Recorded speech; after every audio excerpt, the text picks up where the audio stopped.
All right, welcome everybody. First thing we got here is silent prayer. Mr. Sluss, would you honor us and Sure.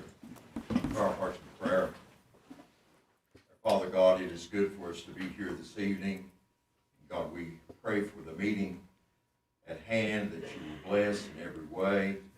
We pray for the board and all that are associated with the board in helping to govern our county in a godly and good way. And God, we know that every good gift and every perfect gift comes down from you, Father God.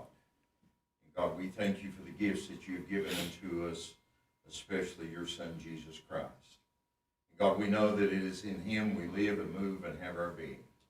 So God, give everyone here wisdom, knowledge, and understanding in knowing what to do.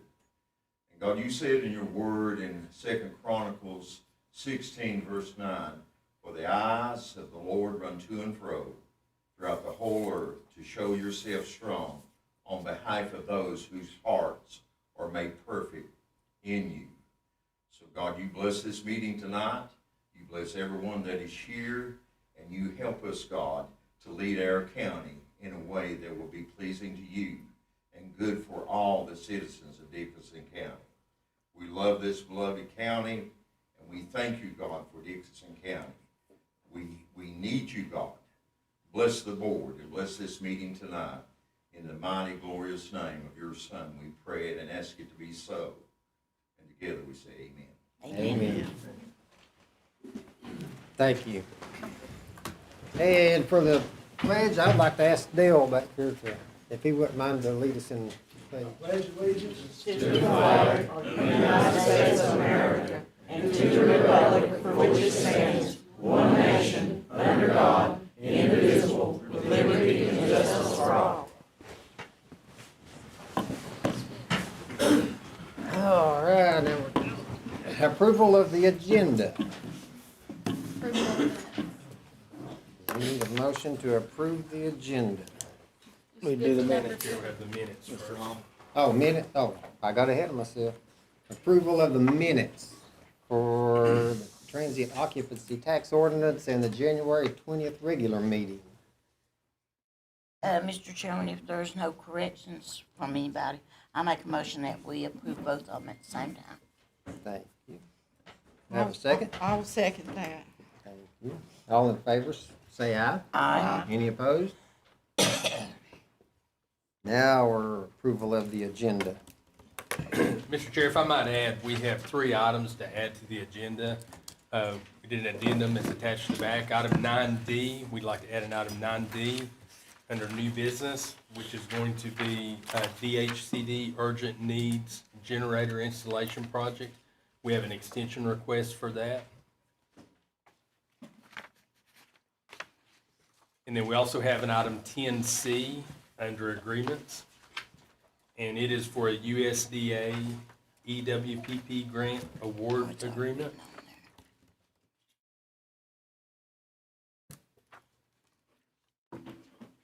And then lastly, we have under item 12, appointments. It'd be 12C, Public Welfare Board. And I would like to ask that those 3 items be added to our agenda that was presented. And do we have a motion to accept the agenda with the additions? I'll make that motion, Mr. Chairman. Thank you. Have a second? Second. All in favor, say aye. Aye. Aye as well. And the consent agenda, and I believe we can take all these at one time Yes, sir. this month, so if anybody wants to make a motion to accept those. I'll make the motion to accept the consent agenda as presented. Thank you. We have a second? A through I. A through I. I second it. I noticed the sheriff was here. Wonder if he wanted to do his. And sometimes we let him do his. Would you like to speak, Sheriff? He's not been here in a while, but He he hasn't. always likes to do it. So we got a motion. A second. We do. Okay. Uli. Real quick, I won't keep everybody long, and I apologize. I've not been available the last couple of meetings, so that's my fault. Real quick, just go over, just highlight a little bit of what we've been doing. Monthly report for January 2026. Like I said, I'm just going to hit some of the high spots. Looks like we served a total of 76 protective orders. If you look on the first page, I think you guys have this as well. I hope you They do. do, yes, sir. 52 arrests, 477 civil papers received, 109 warrants received. Deputies drove a total of 27,970 miles in the month of January. Had 193 hours worked by our auxiliary officers. If you flip over to the back, it'll actually show you which of those came out. And we're very thankful for those guys who come out and help us on our transports. Looks like Kester Keith, 103 hours. He comes out, he's out tonight. Forrest Peters is out tonight as well. He's riding with one of the deputies. You see, he had 78.5 hours. Looks like Adam Barton came out for a total of 9.5 hours and Kent Woods for a total of 2 hours. Flip over to the next page, 46 911 hang-up calls, 38 assist motorists. Most of those are KIVs, keys locked in vehicles. 51 church checks, 111 civil process papers served. I know it's a small number, but we had 4 DOAs, 12 domestics, had 34 fall calls. That's a little bit up through all the snow and ice and everything we've had. And That's a lot. it is a lot. We had several injuries through the snow from the fall calls. Looks like we had 27 motor vehicle accidents. That's what came through our dispatch. That's not saying what went through state police directly to them. That number is probably a little higher than that. At 579 patrol and checks. Like I said, that could be of houses, that could be of roadways, someone going on vacation, just wants their house looked after. 126 request officers by phone or by person. 82 traffic stops. Like 57 warrants served. You know, I think you guys got a copy of the mileage report as well. It's a total of almost 28,000 miles. You can actually look at the vehicles and see who's riding what vehicle and how many miles their vehicle has on it.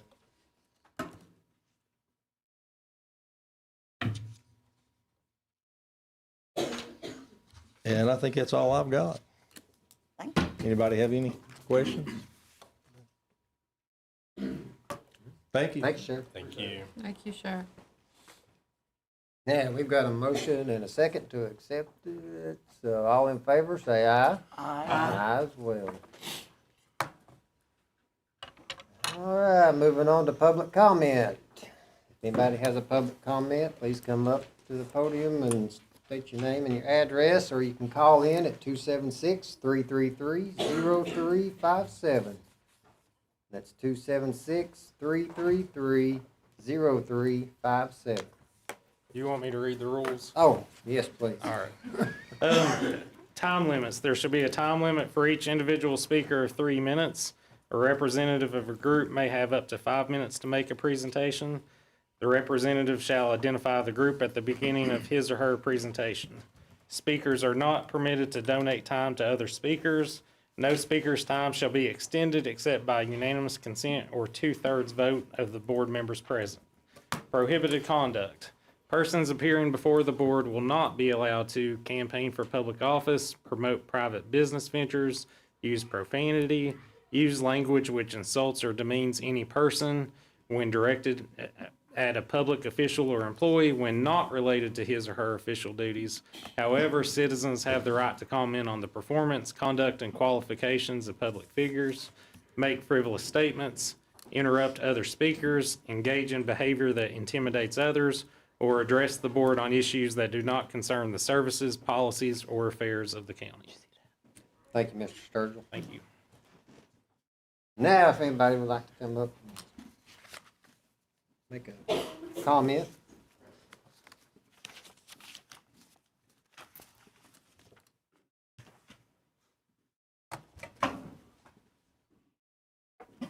Good evening, Board. My name's Nathan Mullins. I'm the Operations Manager with Clintwood Rescue Squad and the Fire Chief with Plenchco Fire Department. We have some grants coming up. We requested, asked permission to apply for them. The RSAF grant will be coming up and it closes out about the middle of March. So we'd like to ask for some money for computers and our drugs, and as well as a couple other items. And the match will either be 70-30 or 50-50. Not real sure which we'll get approved for. Also some radios, some mobile radios for our trucks. Our other ones are outdated, so. And that's all for the squad. And then for the fire department, there's an equipment grant, which is a 100% grant. There won't be no match on it. If I can get Dana to help us write the grant. It's pretty complicated. It's more over my head, so. Okay. I'll take a look at it. But if I could get the board's consent to apply for that, I would appreciate it. It'll be, the RSFA grant will be awarded in the fall, so it'll be a little ways out before it's awarded. You know when the application's due? For the fire department, it's due, I think, the end of April.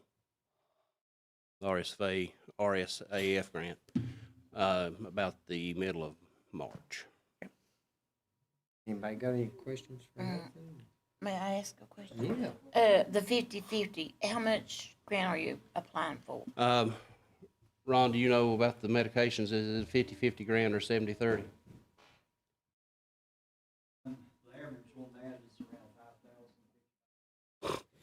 So we would pay high. Yeah.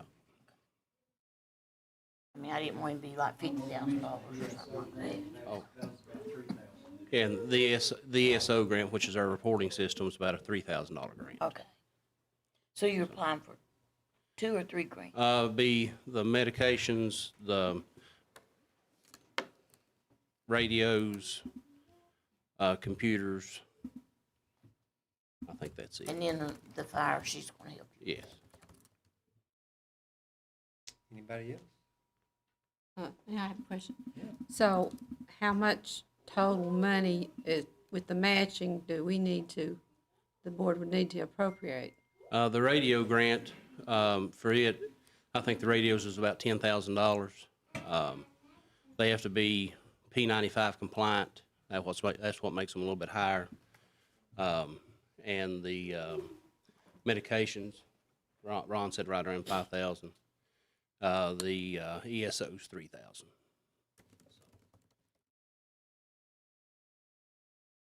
Be a whole lot less than what it was last time. Y'all done well with the grants. We have lately. done well, and that's much appreciation to Ron for writing our grants for us. Yeah, we appreciate everything y'all do.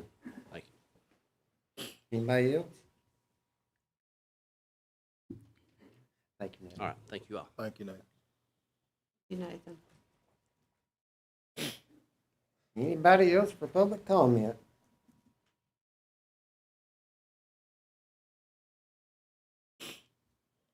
The young lady I rode up with in the elevator, weren't you going to comment about something? I don't know where she went to. Yeah, was you? Okay, all right. I'm sorry.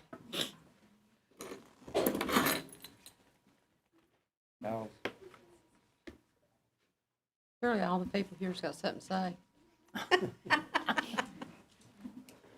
Behaving. Uh, I said everybody's behaving. Everybody's behaving, bro.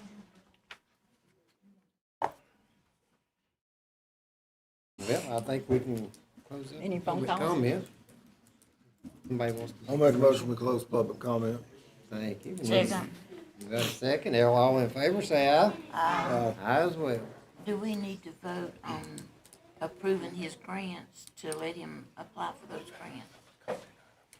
Amend the agenda with a 2/3 vote, correct? What do we need to, Correct. Go ahead. Do we need to do it now to, We'd actually have to amend the agenda. We've already started the meeting, so you'd have to Oh, amend the okay. agenda with a 2/3 vote in order to be able to consider that at this time, and it is a funding request as well, so. okay, so we got a month.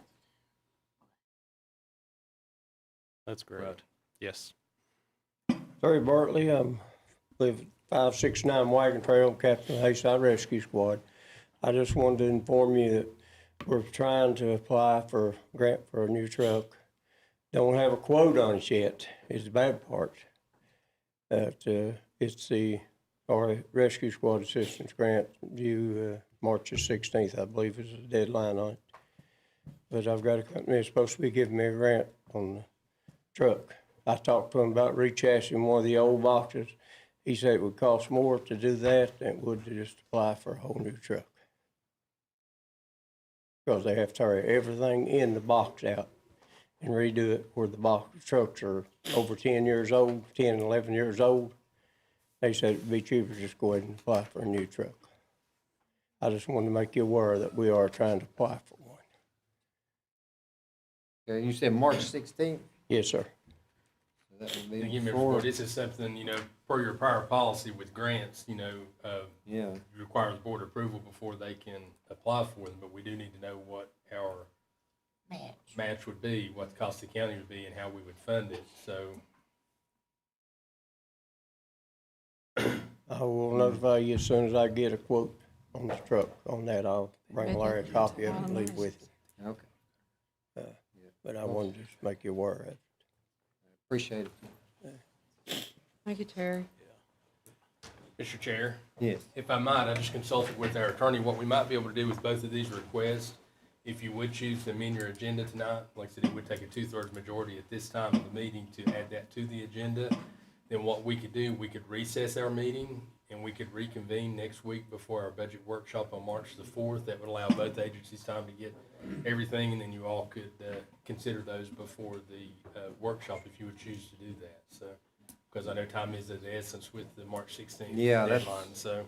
Before our next meeting, but Well, I make a motion that we adjust our agenda and add that to that. That'll be fine.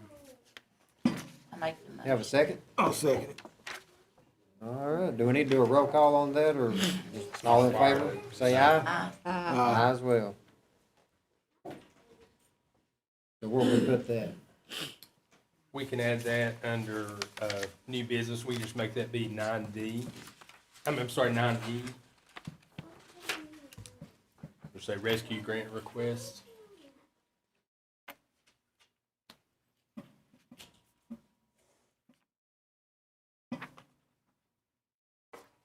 And this takes care of Nathan's We also. cover both, Okay.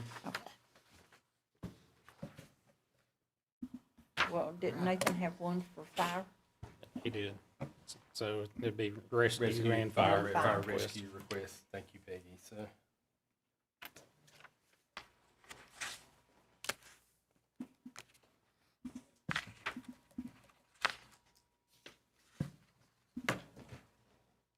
All right, and we've already closed out public comment. I yeah. believe we've got that for us. So now we've got number 6, the RAF presentation.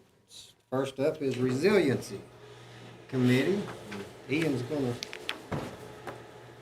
You vote on the amendment to the agenda? Did you vote on them? on the what? To add that? Do we Yeah. have to do a vote? We did. We voted Oh, I aye. didn't hear it. I missed it. We all voted aye.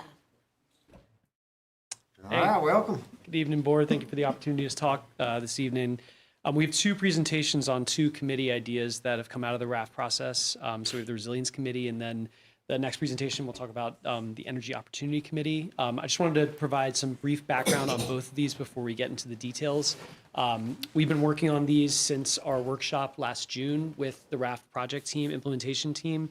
And so both of these are, the idea with both of these committees is that they would be advisory boards to the Board of Supervisors. And they operate in slightly different ways, but I think just wanted to preface it with that. so that you all kind of understand how it would fit within the county. So I'm joined tonight by Rachel and Sharon, who are on the RAFT project team for the Resilience Committee, and we're going to do this presentation together. So let's do it. Oh yeah, thank you for the clicker.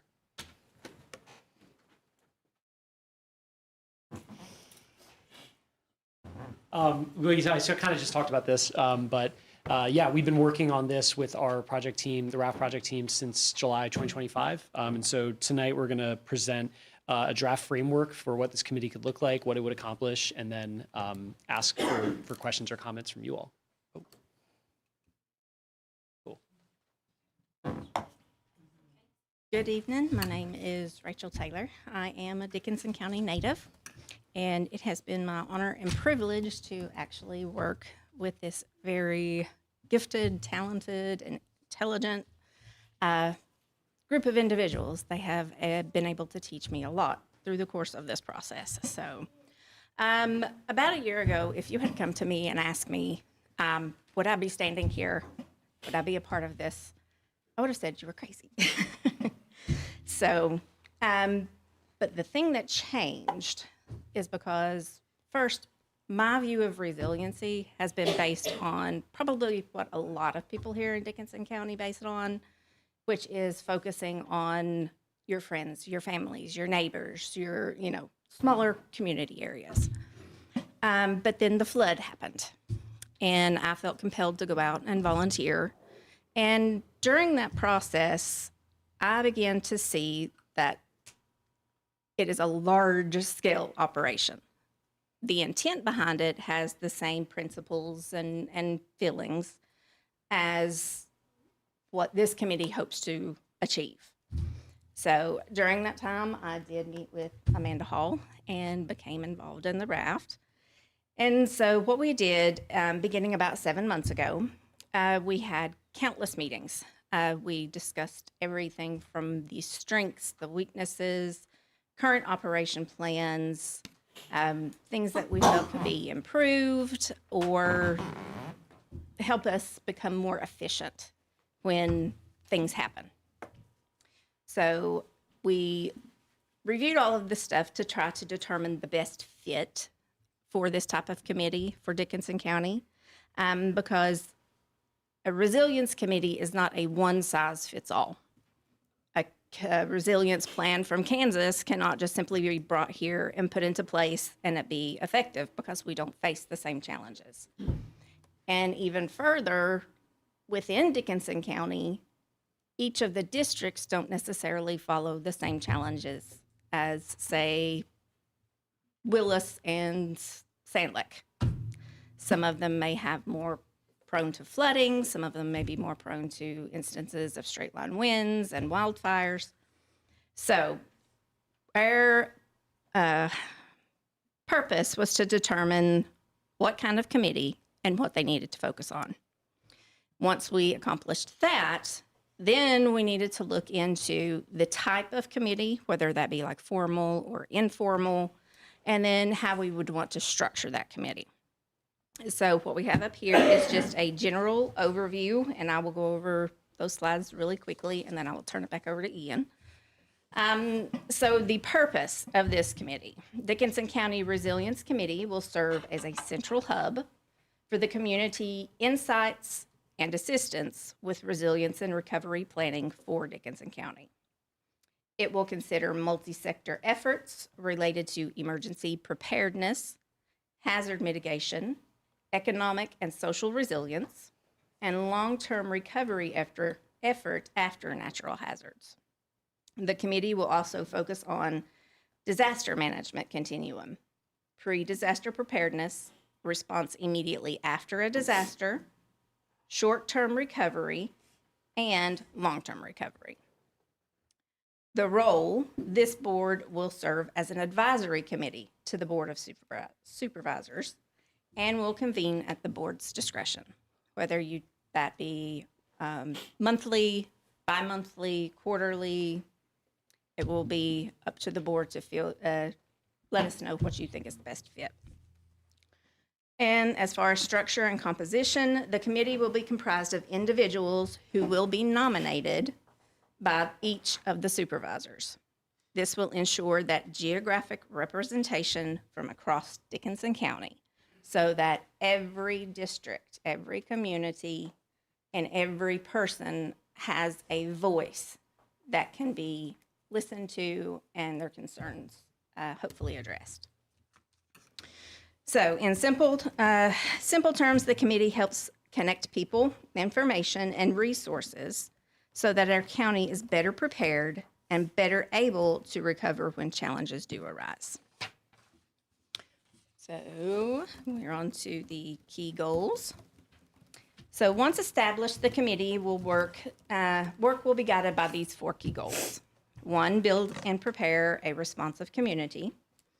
It will strengthen countywide readiness for emergencies by ensuring residents, organizations, and local government are informed, trained, and equipped to respond effectively to disasters of any scale.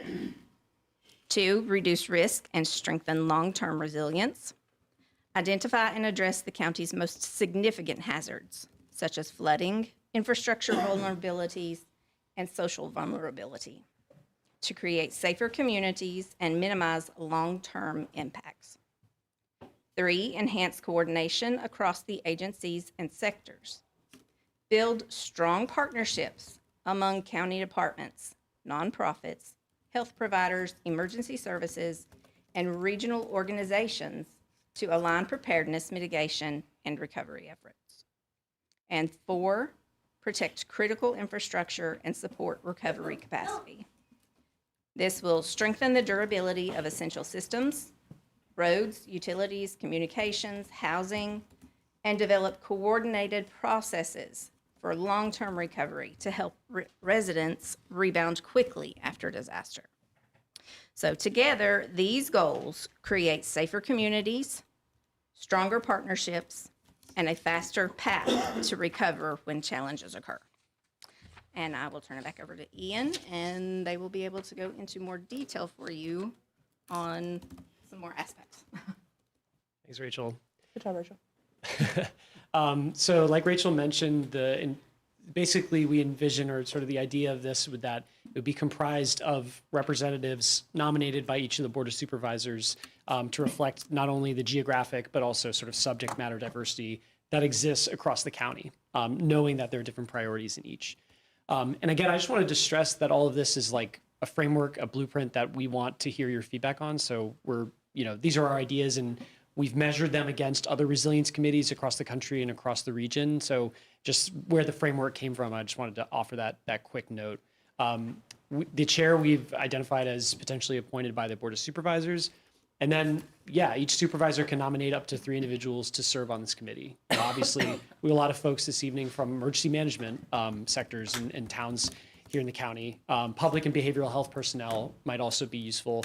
Social work personnel, and maybe individuals representing communities of faith, like people that are in and around pre and post disaster situations that can offer an opportunity to coordinate.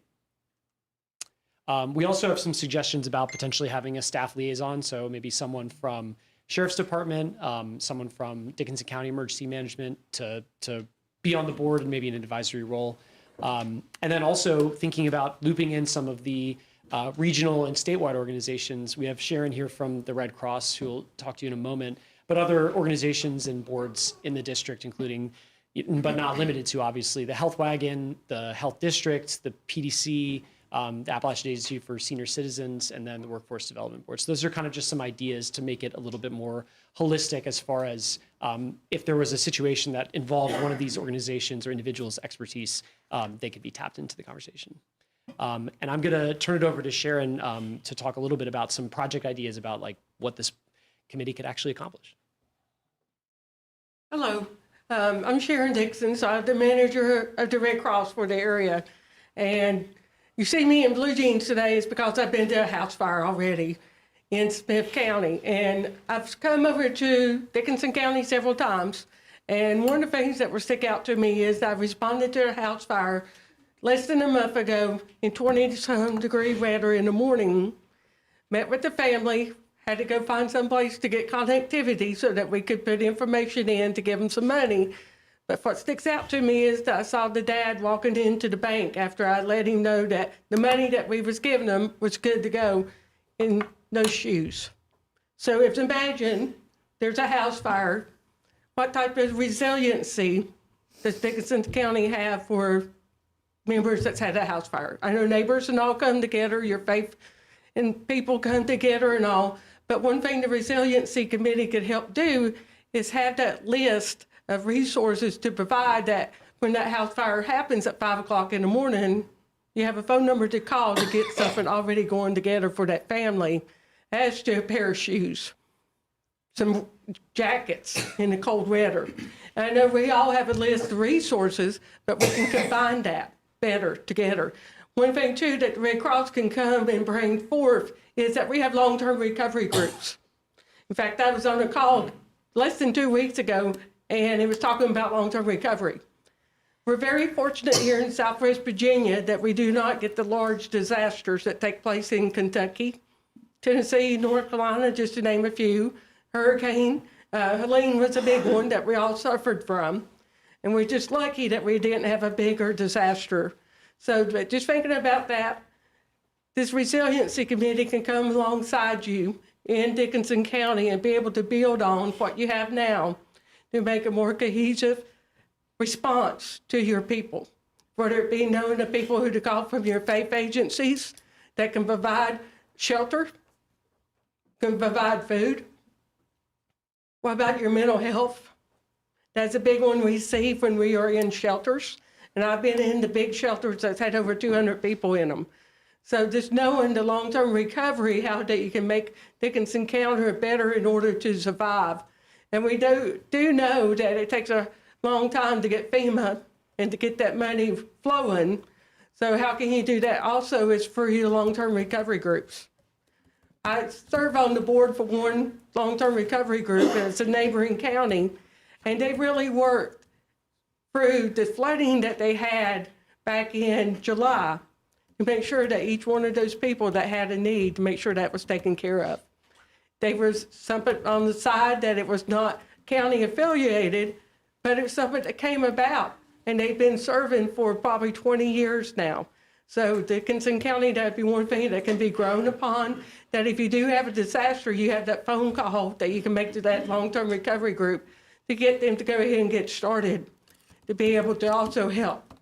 In Buchanan County, I can tell you the need is huge due to bridges washed out, culverts and stuff, that we see more that people need that than maybe a shelter or food. So just thinking about that and what this Resiliency Committee can do and bring to Dickinson County. So I appreciate the time, and I have a lot of experience I hope I can bring with the Red Cross to this committee, and we can build it up so it'd be a better place. So thank you. Thank you. Thank you.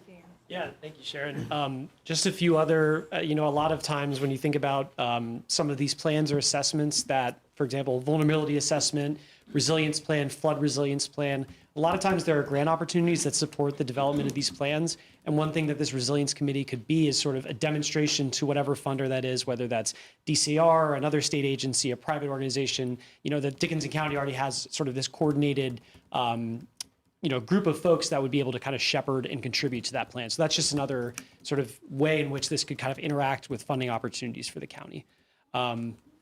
And so, yeah, that's sort of our next steps is we want to hear from you and see how this lands. And, the goal would be to sort of develop something more official, like a charter or an official resolution from this board to actually go ahead and create this.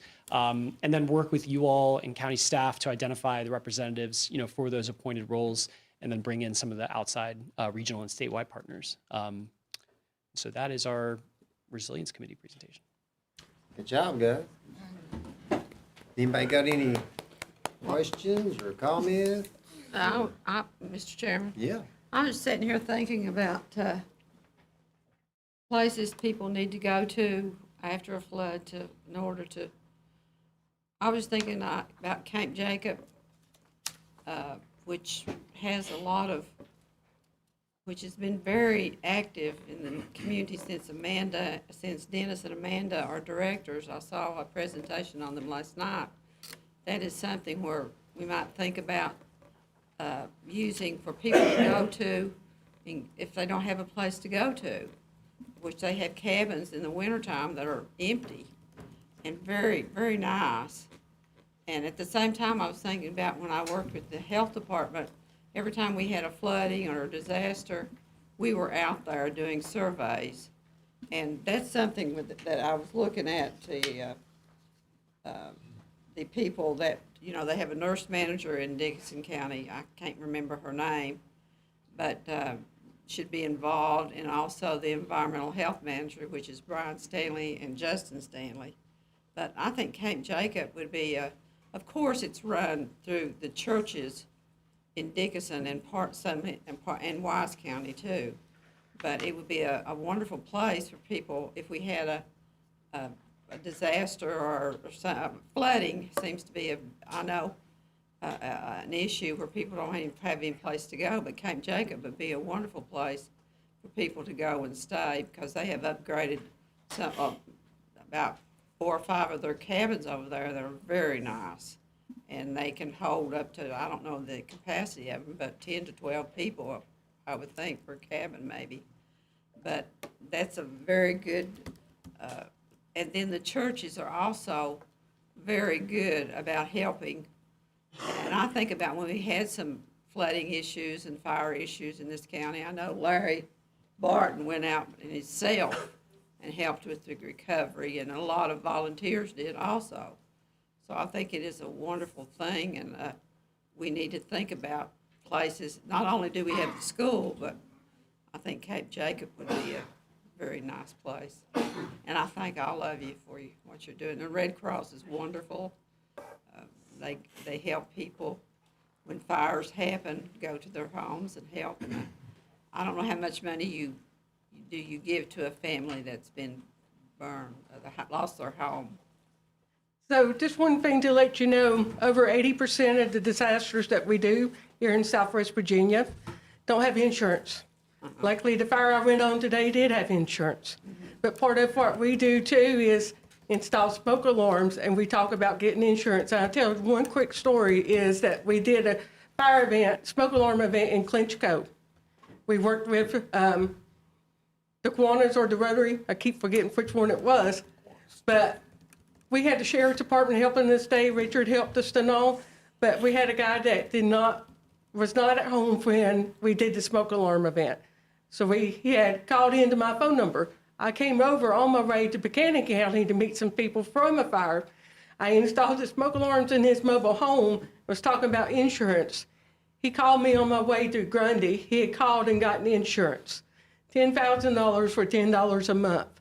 So that's just part of building resiliency up, that if he had had a fire before he had gotten that insurance, what would he have done? By educating people in about renter's insurance, that building up your resiliency, so that gives them a little bit of a recovery that people that don't have the insurance, that's starting completely over again. So that's one thing too, that we can all come together to talk to our neighbors and stuff, part of the resiliency. I think that's wonderful, but the problem, we have so many people. I started out in a trailer, living in trailers and double wides, and when they reach a certain age, it's hard to get insurance, fire insurance. It's just difficult to get fire insurance for an older trailer or a double wide, but they're certainly, when they lose those, they don't get the compensation they need in order to start over again. But I appreciate everything the Red Cross does. Wonderful. Thank you. I assume you're a volunteer, or are you paid? I'm the only paid staff in Southwest Virginia. We're 90% volunteers, so those of you that's got time, come see me. What's your phone number? Is she I'll get it over after the the meeting. Okay. Richard can give it to you. I talked to her. All right, Richard's got it. Richard's good about helping too. He's over Anybody there. else? Coordinator. I think I've talked to you. You're from the Bristol office? Yes, ma'am. Yeah, and you gave me all the information I needed to would- send in donations. I would like to add that we do need more volunteers for the Red Cross. If anyone would be willing to volunteer, I've been doing it for several years now, and It's fantastic. You see some stuff on social media about Red Cross, like 1 dime out of $1 goes to the people. But I can tell you firsthand, being there when the fire happens that night, a lot of money goes to those people that need it, especially on the spot for a place to stay, clothes to wear, toothbrush, toothpaste. We have comfort kits, blankets. It's an outstanding organization that's in desperate need of volunteers here in Southwest Virginia. So last thing, I've met Richard before the meeting started. We're a conduit. That's kind of another reason here. So we got MREs, heater mills that came in this past week to my office. We're going to be sharing them with our localities so that way if something happens, the power's out, at least there's some food that can be made hot to give to the people. And that's another conduit as to getting this resiliency committee built up, is through the conduit of putting people with people that you might not even known about, but this is something that with this committee, that it can bring people together, that you have a list of phone a friends that you can call on to be able to help you when there is a need. And I can tell you that it could be a small list now, but you can have several pages before this committee is over with. Mr. Chairman, Yeah. when I called you, I wouldn't mind just to go to Bristol, the one that I'm mailing in. And anyway, I don't mail it in for myself, I mail it in for my church.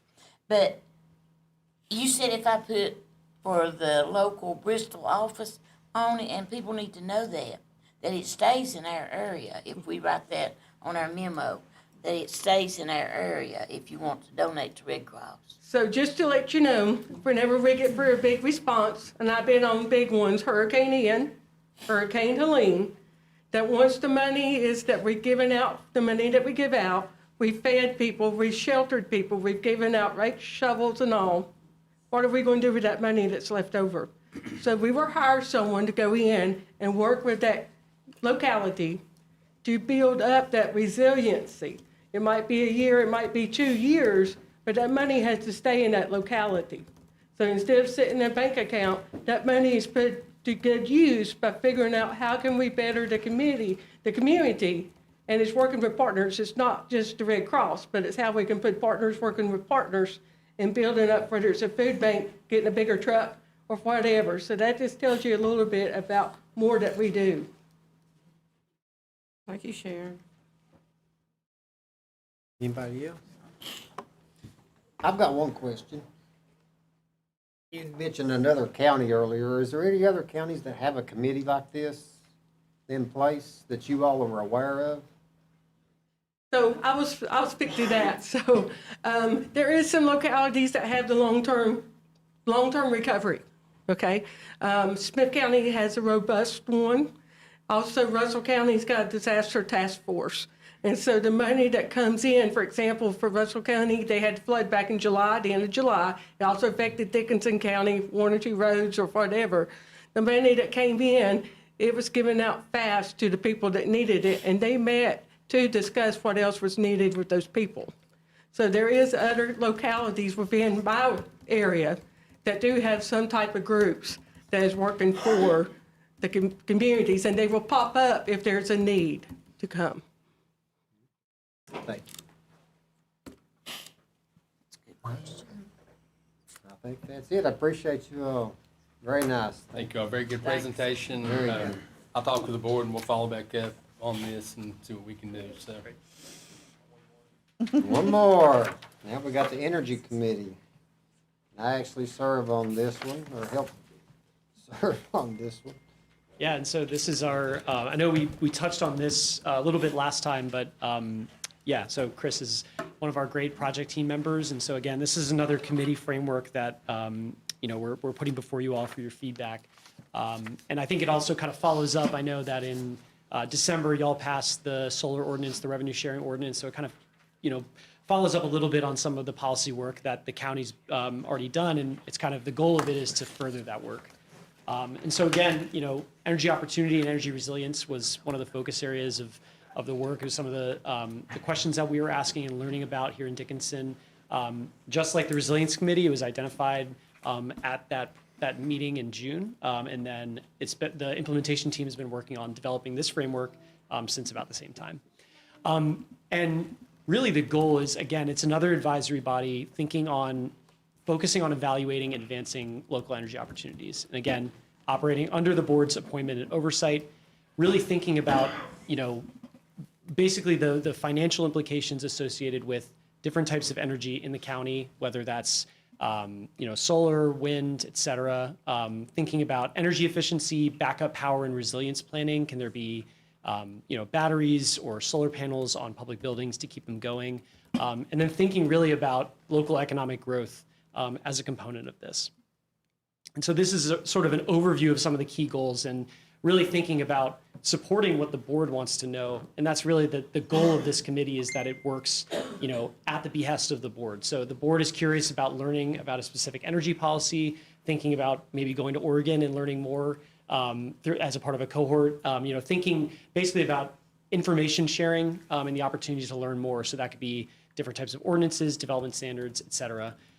Really thinking about how these types of technologies and developments can create local jobs, increase tax revenue, and align with the county's broader economic strategy. And I think it's really important that this committee, the goal of it really is to consider those and get the facts, right? And so really have an ability and sort of a place to kind of learn with one another and ask questions and really get really to a place that can inform, this board moving forward. I think I also wanted to highlight that there's plenty of local and regional partners to coordinate on for information sharing, knowledge sharing, but they're also within the county, thinking about coordinating within the towns, the school system, public works, all of the necessary players within the county, but also pulling in some of those regional and statewide partners. For example, higher education, UVA-wise, UVA, that could be 2 potential partners.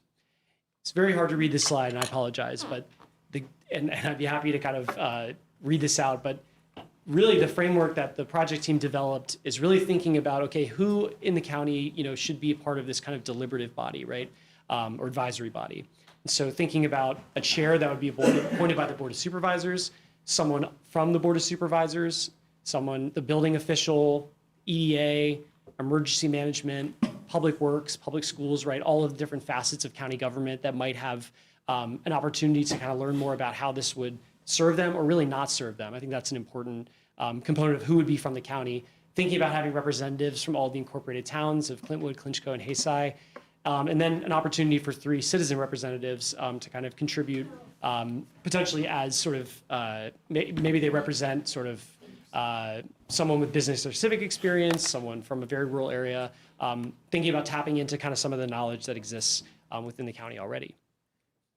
And like we kind of talked about with the Resilience Committee, there would need to be some details to iron out about sort of the scope and authority. We're presenting this as an advisory committee to the board. So it would be, at what you all kind of want out of it. But these are all suggestions about sort of who should potentially be on this, how long they might serve.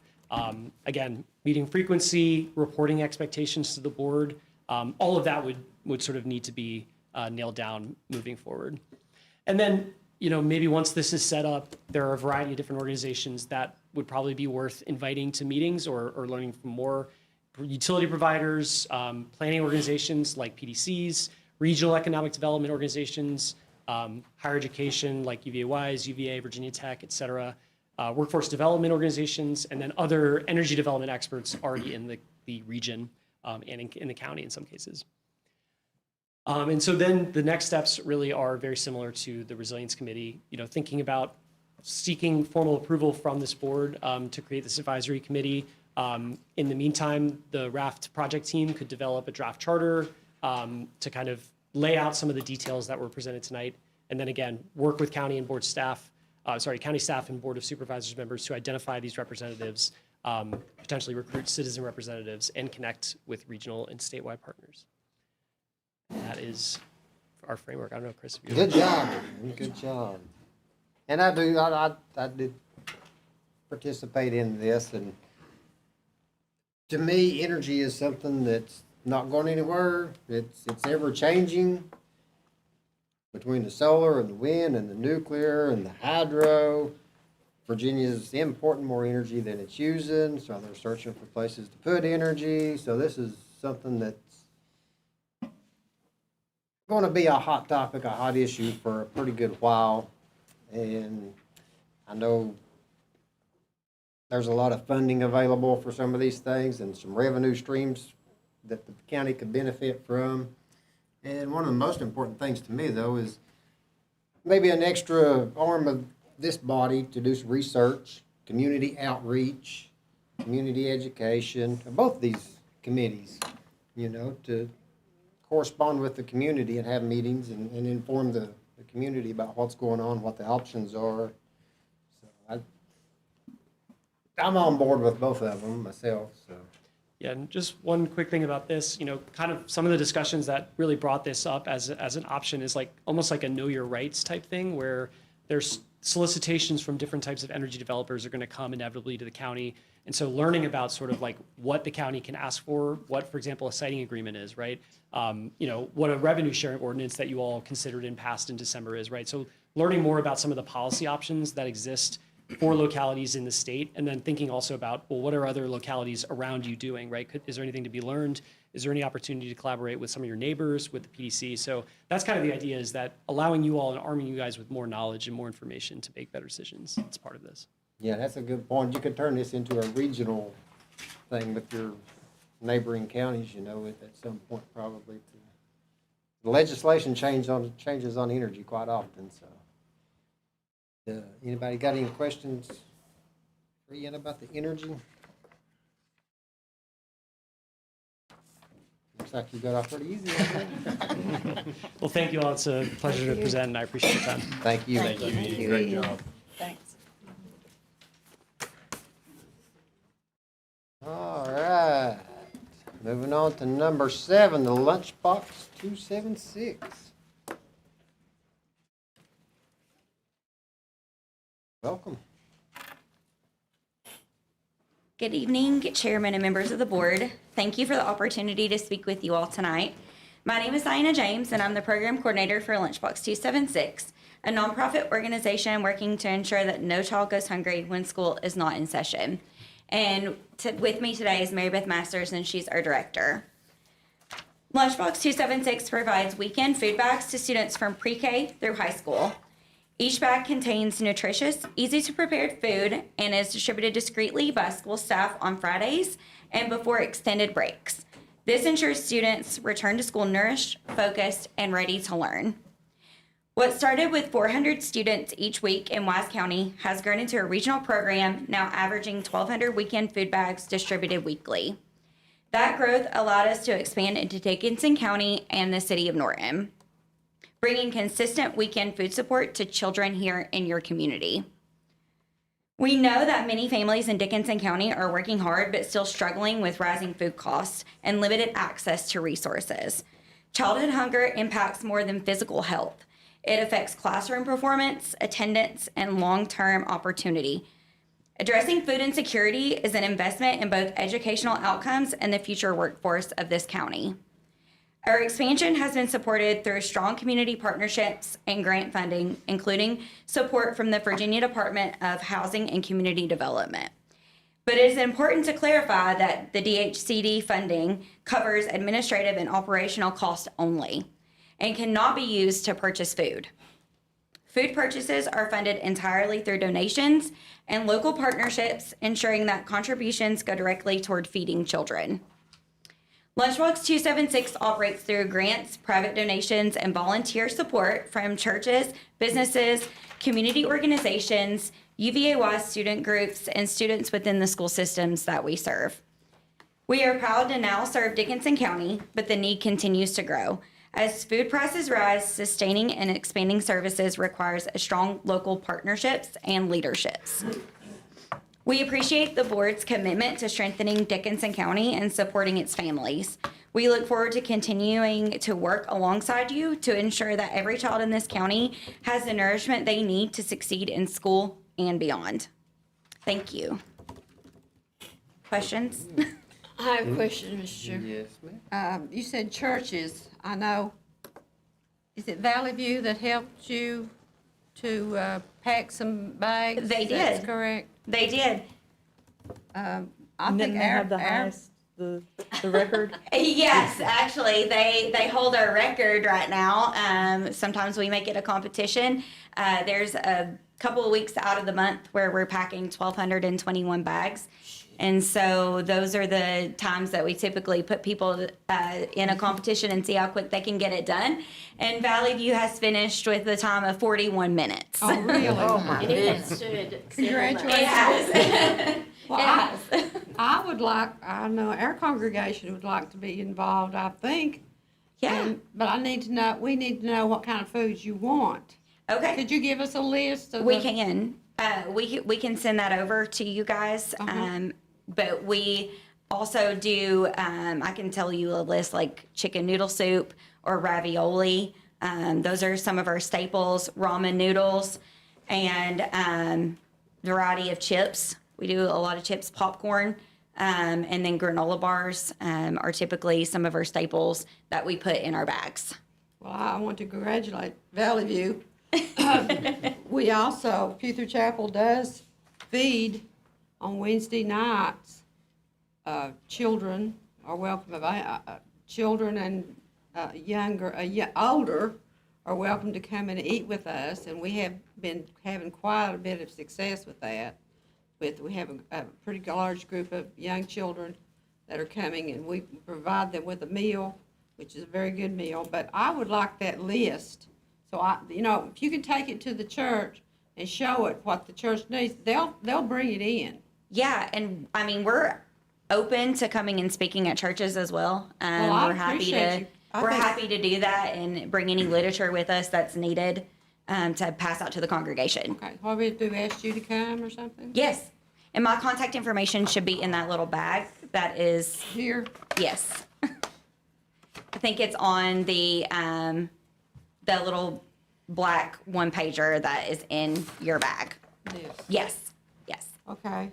I think Splash Dam too could probably do, a lot of the smaller churches can't, and we understand. Yes. But the larger congregations, I think, could participate and help with this. It would be a good mission.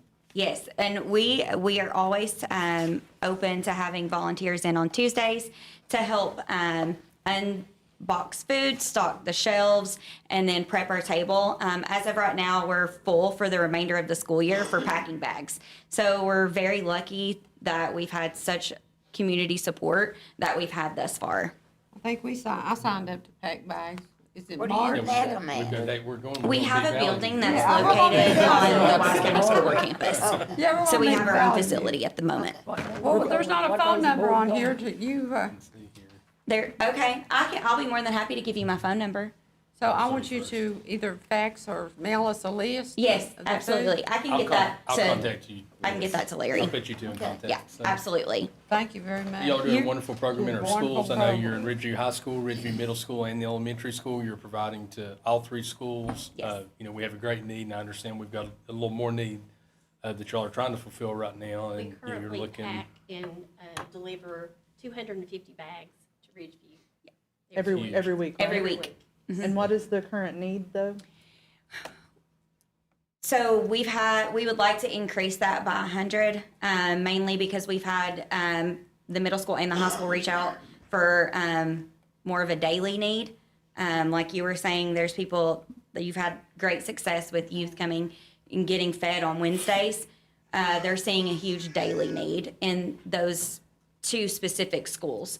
So we would like to increase that by 100 just to give them a cushion. That way, if there's a daily need, then they have that available to be able to provide that to the child. Well, I saw a program where that some of them were eating it before they got home.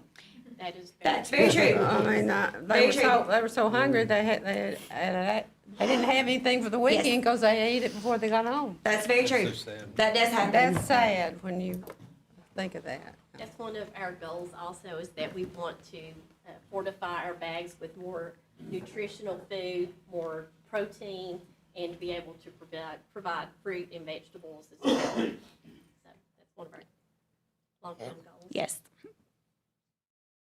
Very good. Anybody else? Thank you all so much. Y'all doing a great you. job. Thank you.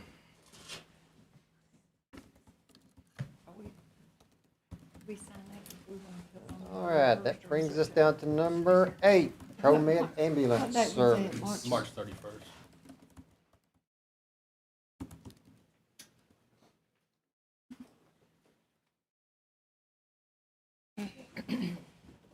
Good evening, Chairman, members of the board.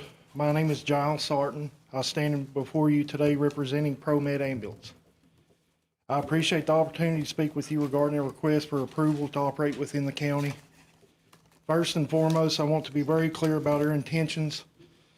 ProMed Ambulance Company is not seeking to provide 911 coverage in Dickinson County. We are not here to replace, compete with, or interfere with the county's emergency response system.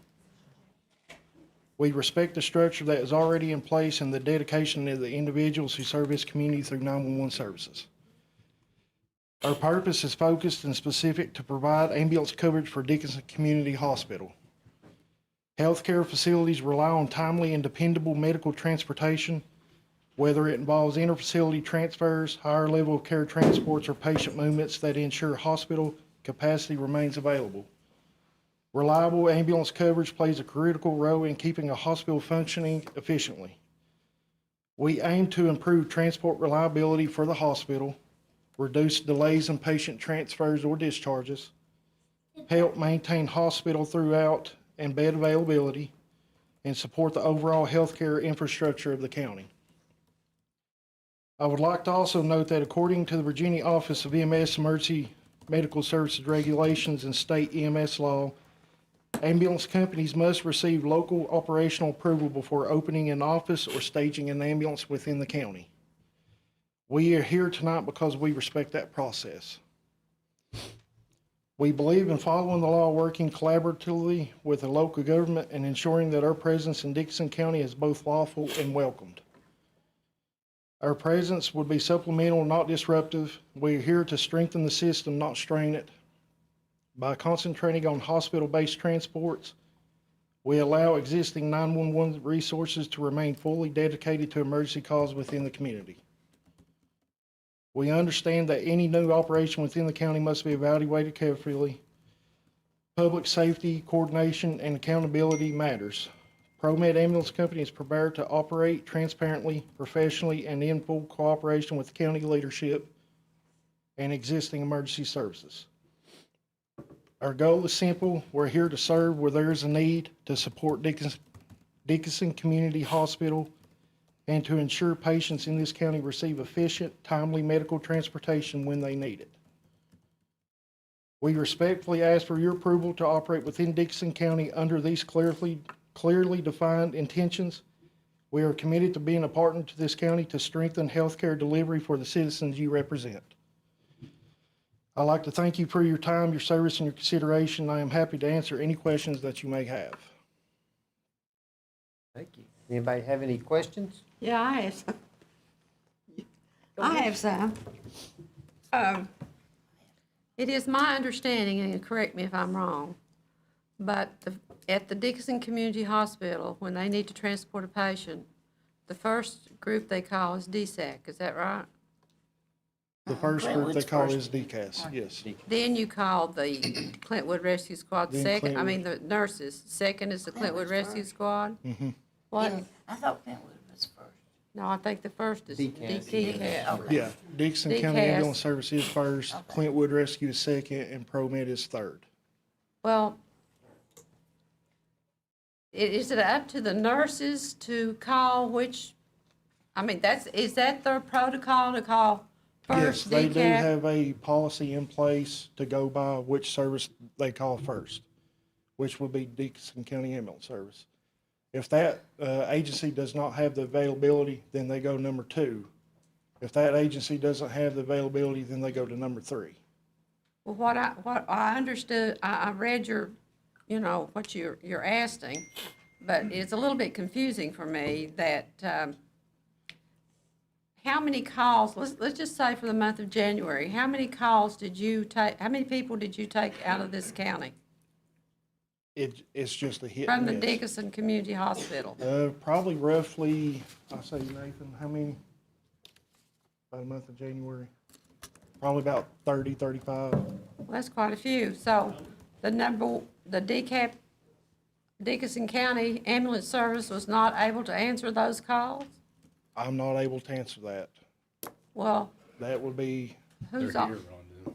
Albert, who is it? Mr. The Miss owner McKnight of are here. Dixon County is here? Where is she? You, yeah. Can you answer that question? I don't have the numbers with me.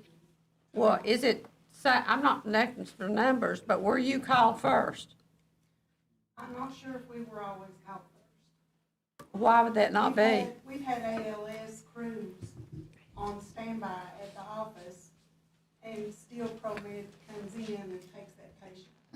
Tanya Butts with Dixon Community ER is here present if y'all have questions for her. Let me understand this correctly. You're not being called first.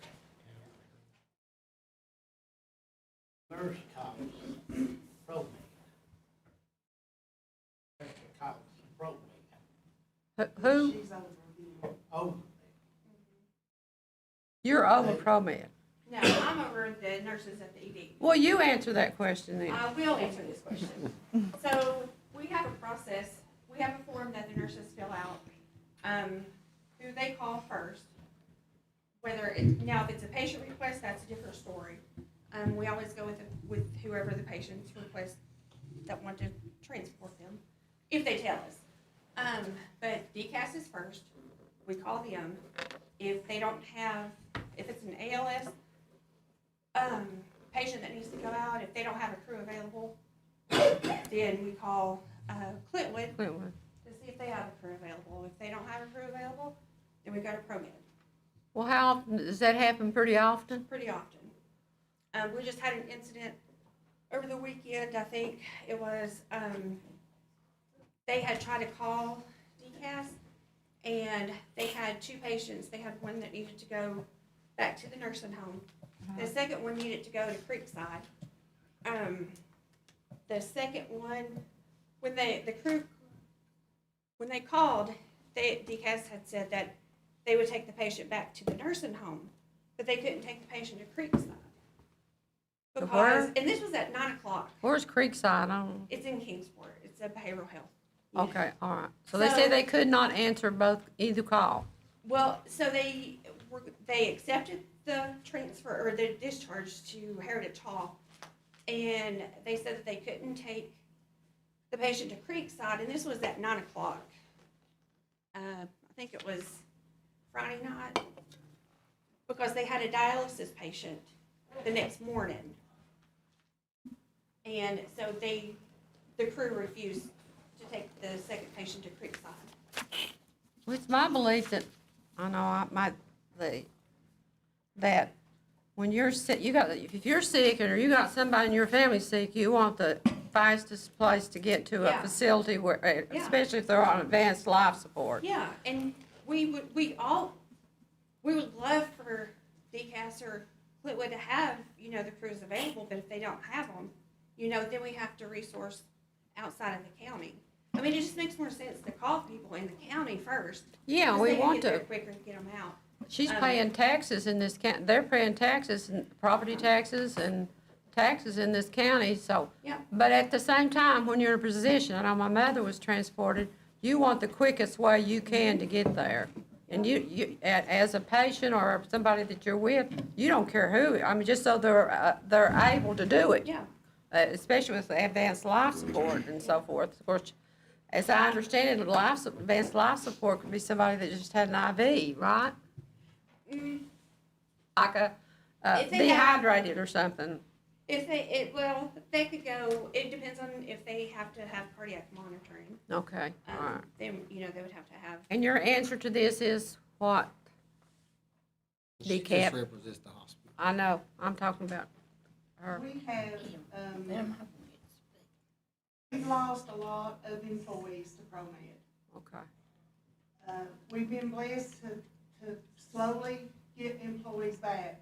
And yes, we have been short, at times. But it's not always that case. The case is that, like, we one of our crews was ALS not too long ago. And like I said, you know, we weren't called at all. We have a list of the phone numbers that call in through our dispatch. They should have called through dispatch. Other night, Friday, she talking about, should have went through dispatch. This, we ain't gonna. You did, her name is Brandy. They talked to Brandy. Okay. Yeah. But the person that she's talking about, that turned this road down, was the employee of ours. Not the employee now. Over this. But you'll have things like this. That don't mean you need another company to come in and take all these people's jobs. I'm not trying to take her May I job. I'm trying speak? to make sure that the community has the transportation that they need to get to where they need to go. So Friday night, Clintwood was able to take that patient. It was not. Who took it? Oh, yes, you guys did. So probably didn't show up I didn't take them.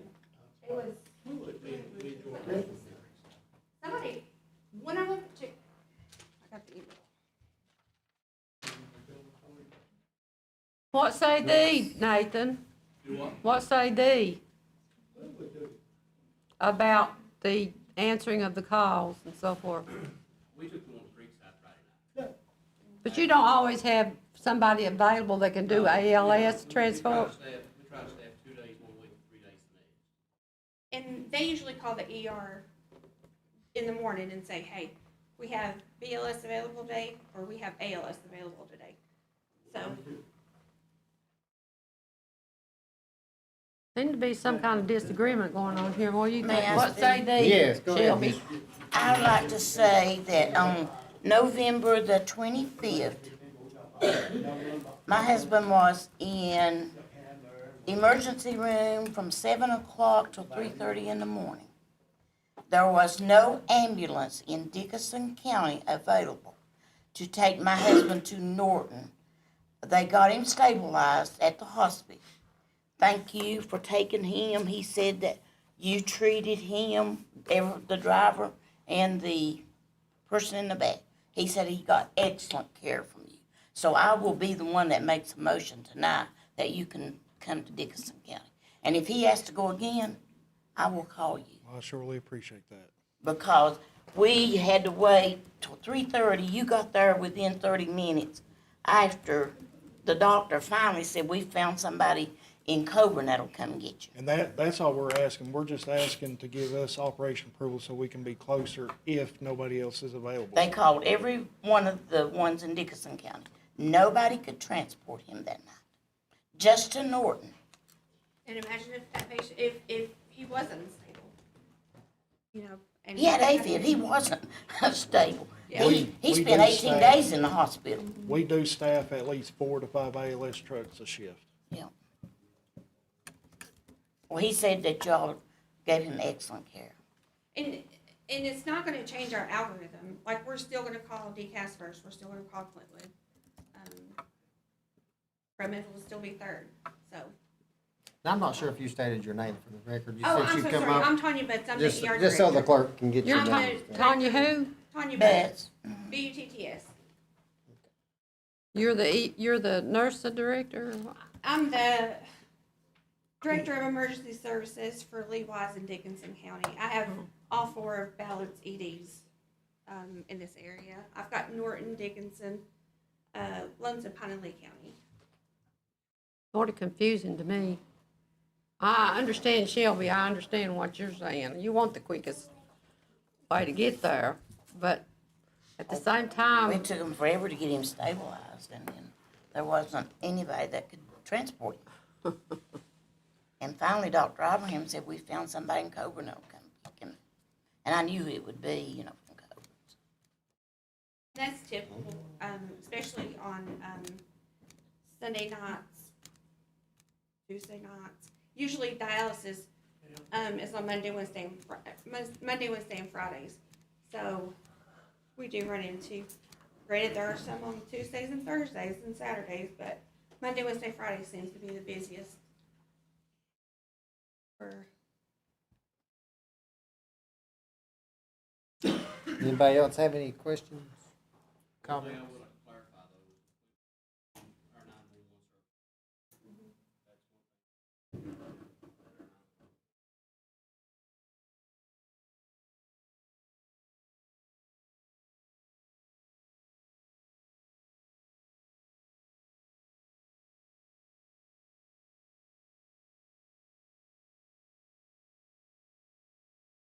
I have Yeah. a question. Ms. Butts, are you advocating for ProMed to locate in Dickinson County? I am, and it's not to say, like I said, it's not gonna change the way we call. It's just gonna bring another crew closer to being able to get our patients out when, you know, the other two don't have crews available for whatever reason. But wouldn't about 90% of your transports, wouldn't they be stabilized ahead of time before an ambulance is gonna come and get them? Wouldn't As ProMed stable as have they time can to get come them. from Coburn? Not necessarily. We stabilize them before we get them out. But they still need, there's medications, there's drips, you know, if they're on the vent, they need cardiac monitoring, that kind of thing. So that would take at least an hour or so, you know, to have that crew come and pick them up. Whether it's ProMed or it's Life Care, it's still gonna take over an hour to get somebody here. And, you know, when you have somebody that's having a stroke and a heart attack, anything like that, time is tissue. And if we have somebody that's here in the county that's able to be here to come in and scoop them and run with them, That's right. that's what my job, I wanna make sure that have availability to get our patients to where they need to be in a timely manner, so. Even with trauma, like you've got Deep Mine, I think it's Deep Mine 41 located here. Say if a minor gets injured, there's only so much Dickinson community can stabilize on that patient. Say one night it's raining, minor gets injured, they're gonna require trauma services. So there's only so much Dickinson community can stabilize on that patient. They opened up a new one too, 46. I'm gonna let this gentleman back here speak. He's got his hand raised. There's quite a few stakeholders involved in this. I just want to say a few things. They're saying that we don't cover the area. On Tuesdays and Thursdays, I know for a fact we have ALS coverage the whole days. And evenings and on weekends, we have 24-hour coverage, ALS coverage. Didn't have it on. Because Tuesdays and Thursdays, I'm there the whole time, Tuesdays and Thursdays. Who does he work for? And then on weekends, we have ALS coverage. The one in Clinton? ProMed may have more people than we do, but they do more coverage than we do. And they don't always be able to go to all their calls. And, you know, we're a lot closer to Clinton than they are. Now, I didn't say that we were gonna change the algorithm, we would still call you first. And when you call it, 9% of the time, do we not show up? Let's, could you state your name for the record, please? My name is Willie B. I'm a paramedic From DCAS? from Dick County Ambulance Service. Okay. And 9% of the time, I have run 4 or 5 calls back to back for them at Dick County Hospital. Take one to nurse home, come straight over, get one, take Kingsport, come straight back, take one to Bristol, come straight back, take one to Norton, run back and back. And we have cover calls after calls, we run 911 calls, and Clintwood does the same thing. They usually run the 911 first. And then if they need help, they'll ask. If not, we usually take the transfers and stuff. But we do run 90% of our calls. We're not always on time because we have to run other calls first. It's just like any other ambulance service, any other rescue squad. If you're out on a call going from here to Kingsport, you can't run from Kingsport back to here in 20 minutes to get a call and take back to North. Yeah. So you just proved my point. By Exactly, we have that's a the credit- point. You can't we run have from a door to door. accreditation in the ED, they need to go somewhere else, but you're still at Norton, or on your way back through. So therefore, we need another company. What if that they're can on their make way to Norton, they can't. If you don't care, address the board, please. We'll stop doing any public arguing here. They had a Crowd, but public comment. I mean, I've been doing this 45 years. that's, And I'm very proud of this ambulance service. They are very excellent. thank you very much. Who are you with? Name? My name is Eddie Kaiser. I'm the owner of ProMed Ambulance Service. So, in a nutshell, let me give you an idea how we came to this. Because I don't care. I'm going to spill the beans. Somebody reported us. All right? We had a day sometime early January that we ran 8 straight calls out of Dixon County Hospital. DCAS was called. They didn't have the crews that was needed to do those particular trips. And a lot of them were going to Norton. There were some that went further. We literally rolled the trucks in and did what we had to do in order to get back and forth. And we had trucks that were moving back and forth all day long. One particular crew did the majority of those 8 calls, but we had others that came in to do the ALS. So we sent a BLS truck over here. We were running ragged that morning. We had started at 6 a.m. that morning, about, I want to say between, if my recollection is right, between 1:30 and 2:30. We had just finished up with those 8 calls. They asked me, in order to bring that truck, should we bring them back home or send them back over there? And I said, they're burning this up, just send them over there. Because every time my truck would try to go back to home base, they would get another call. You need to go back to Dickinson County Hospital. So I sent the truck over and told them to stage over there just for a little bit to see if in case the hospital needed us or anything. There's not a lot of room at the hospital. There was no room for the truck.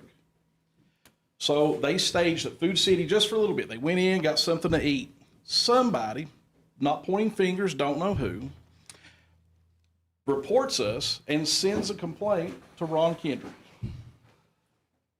Because we were over here running calls. They were trying to say we were staging.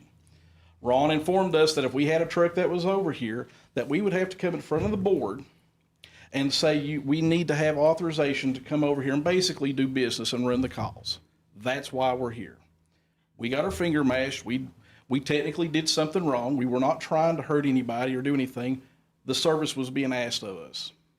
I can't speak to whatever. I can only give you the situation that was there. And I responded, why go back to Coburn just to come back to Clintwood when we were just running back and forth? And that's why we're here with you guys today. And it's a lot of back and forth between the agencies or whatever here. But in our case, we have a 24-hour ALS crew at all times, actually multiple. Most of the time there's 3. We've never turned a 911 call down for any reason. We've never had to roll a 911 call for any reason. And we have more equipment than any other agency, probably within the next 8 counties. Our latest investment, we just put about $650,000 into new heart monitors that will be state-of-the-art when they roll in here. So you're going to have 10 new heart monitors that nobody else really has, and they're actually having to be built before they can send them to you. There's not something you just go get off the shelf. So we're still waiting on those. We're putting our money back into the company in order to help all of our neighbors. That's exactly what we're here for. Thank you. Thank you, everybody. Chris? Any other? Mr. Chairman, I would like to make a motion that we allow them to do services in Dickinson County. I'm not ready for a motion. Let's hear what they got to say, Chris. Are they on the agenda? Don't want to talk. No, but I can't talk that good, but my name is Tom McNutt. My wife owns Dixon County Ambulance Service. We pay out $1.4 million in employees in your county. They, ProMed, their employees is different counties. If you let ProMed in here. They have a Dickinson County person that drives. We have personnel from Dickinson County. But most of them is out of the county. All of ours is in the county. $1.4 million you lose. That's a big hunk. I think it is. I think it is. I mean, What do you mean with, excuse me, Mr. Chairman? Lose what? One? Where are you getting this $1.4 million at? That's our growth. that's what we. Are you saying they're gonna run you out of business? Is that what you're saying? It will run us out. It'll run Clintwood out of business too. Huh? It will. You watch and see. Mark my words, if you let ProMed in here, they'll put every one of us out of business. I promise you, they will. Then they'll get the monopoly on Is he on the everything. agenda? Then Well, I think we should hear what they got to say before a motion is made. Motion's already on the floor. What do you say, Will? You know, he's not on the agenda, but the other guy was on the agenda. Well, we've already let everybody kind of have their say anyway. To me, it's once we open it up, I mean, I think you allow, Yeah. if there's a stakeholder here, I would let them speak since we opened it up just to be fair to the other stakeholders. However, with that being said, we do have a motion on the floor as chair or the board can proceed anytime with a second and go from there. So it's up to you. Thank you, Will. Yeah, I think we've covered all the stakeholders. Everybody's had their say. So we've got a motion up here on the floor.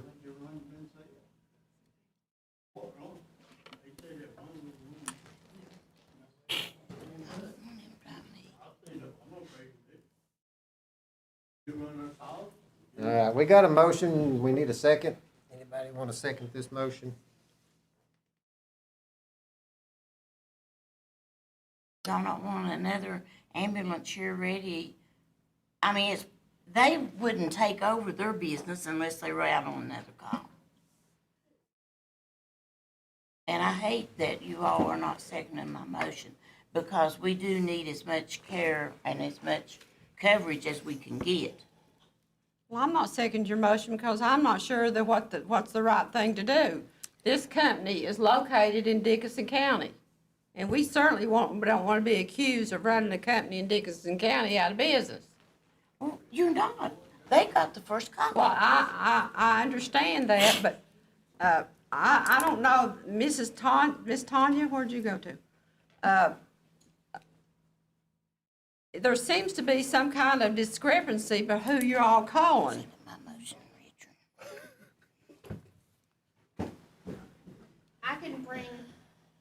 I can send you guys the forms that the nurses fill out, because they write down who they called first, what time they called them, what time they said that they could be there, what time they show up. Because if they don't show up in that time frame, if that's a continuous pattern, then, you know, we discuss that, because then we may need to move them on the algorithm. Because when we have an emergency, you know, we have a critical patient that needs to get out, then we want whoever can be there the quickest to get them out. With the available crew. So that's, if they're tied up, like he said, you know, they run a lot of calls. The gentleman from DCAS, they run a lot of calls. So if they're running a lot of calls, and if Clintwood doesn't have a crew, then your family member, other people's family members are going to be waiting over an hour just for an ambulance to get there. Once the ambulance gets there, it's another hour and a half, you know, to the tertiary facilities. So you're looking at 2 hours from our ED to stabilize them to get them to where they need to go. So. May I speak to your question? That's up to the chairman. Please answer. Mr. Chairman, may I speak to that question that Chair Lee had? Yes, go ahead. We didn't just magically show up. I mean, it isn't like we just came out of thin air. If we weren't needed, they wouldn't call us. Mm-hmm. And before we had ProMed, the ER was calling Rescue 33 from Buchanan County to come over to help us with getting our patients out. Rescue 33. Or How long has ProMed been coming to your calls? What, a year? Yeah, roughly around 2 years. We've been 42 years. Not in this county. Yeah. Oh, you're calling, well, Rick Mullins on it. Yeah. I'm talking about the ambulance company. Oh, yeah, the ambulance company. But it's not gonna change who we call first. That's correct. Just because they're here, like, we're still gonna, it doesn't matter. It doesn't matter. This is getting out of hand here. Correct, we've got a motion on the floor. Yeah, Is there gonna be, is anybody gonna second it? I'm outside because they wasn't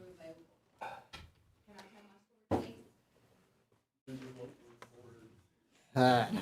Probably not. I mean, that's, I think there's a motion on the floor, but Yeah. it's up to you. I'm sorry. You don't represent neither I one. mean, that's, yeah, I mean, I don't mean to speak out of turn. we let the stakeholders that are involved talk.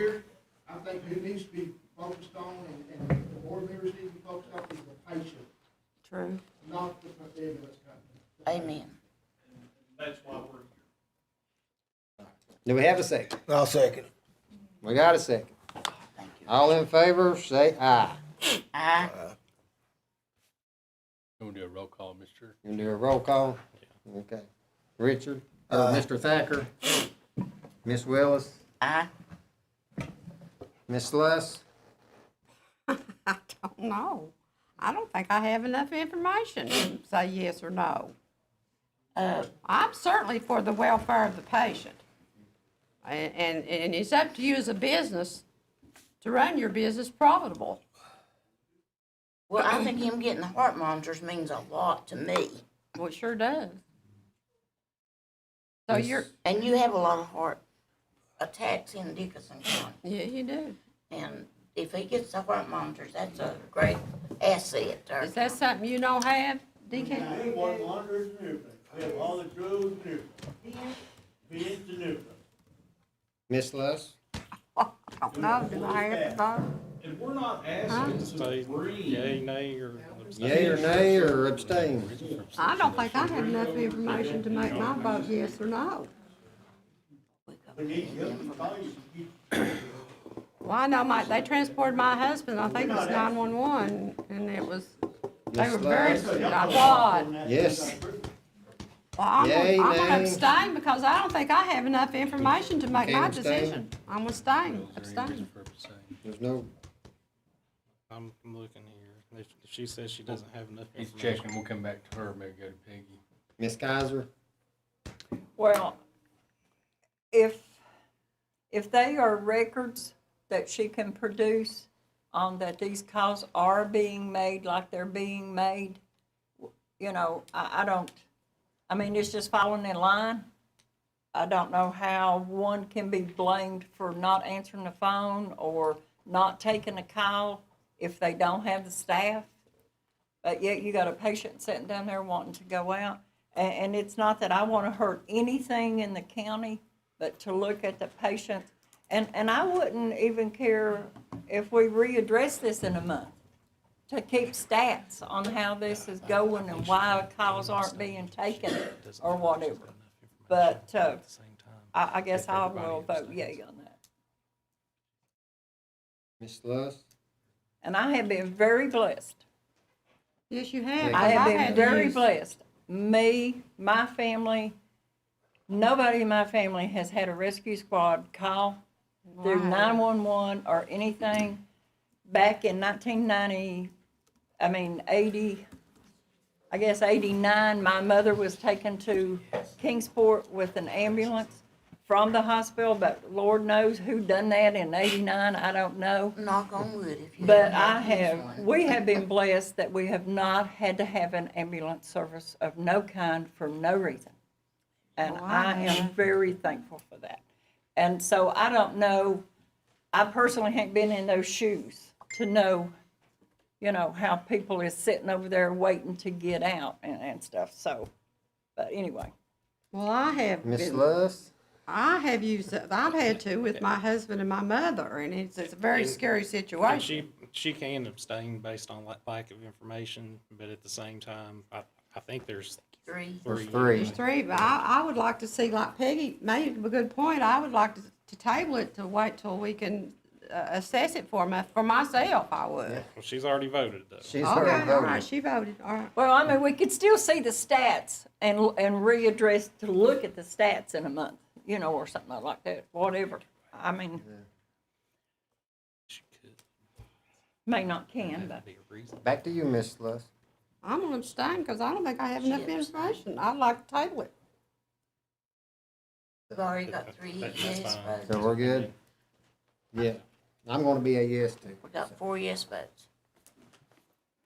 All right, now we're I gonna mean, move they're on. only just sitting here waiting to be the third call, to be available. They're not staging a ambulance office building to operate, to take calls, Yeah, right? that's what they want, that's what they want.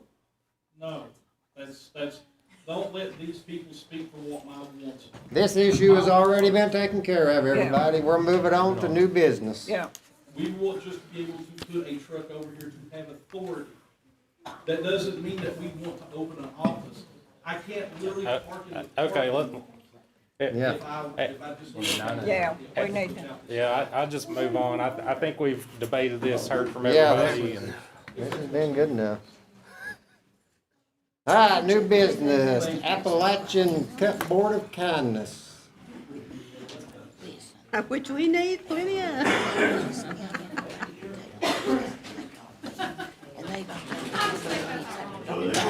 It is sort of ironic. And Bruce said he couldn't have asked. I've got my sidekick with me, that's okay. That's just fine. He sent me. All right, good evening. My name is Stephanie Sutherland. I am the founder of Appalachian Cupboard of Kindness. We are a small, community-based food pantry serving families in the Sand Lake and surrounding areas. Our mission is They to voted to provide allow. food and basic necessities to neighbors facing hardships while treating every person with dignity and kindness and respect. We provide food boxes to families in need, offer emergency assistance when possible, partner with community members and donors, support households during difficult times. The community need, we have seen increasing number of families asking for help, households struggling with rising food costs, seniors and families on fixed incomes needing support, emergency situations where families have no food. Our current challenges are limited space to operate and store food, growing demand with limited resources, need for stable location to serve families safely, and limited funding for supplies and food purchases. How the county can help, we just need a space, a safe, consistent location to operate and store food. Funding resources, I'm new at this, so any information on grants, local support opportunities, and just some recognition, county, to help build awareness and community support.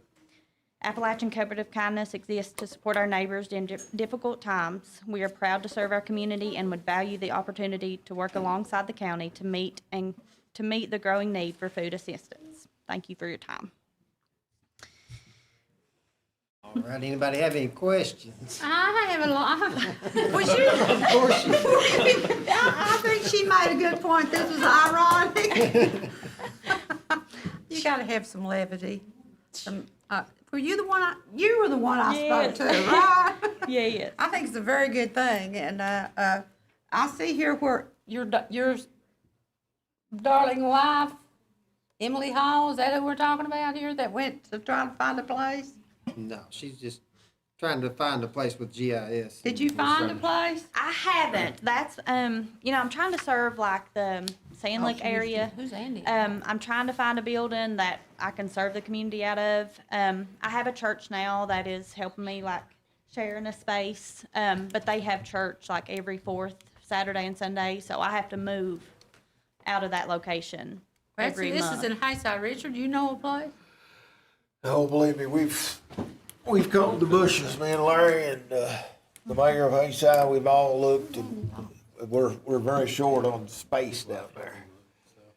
And down here it we're says working with the Kiwanis now to try to get a spot, Yeah, back there. maybe from the It's Kiwanis not Club yours, for that's Andrew them to Road. work out of. I can say the work that she is doing Okay. is amazing work for the people of Dickinson County, not just Sand Lake or Hayside. But we have the food bank here in Clintwood, and then we have, Feeding America in Clinchco. And she's I trying to have get partnered, it. yeah, I am partnered with Feeding Southwest, Feeding America.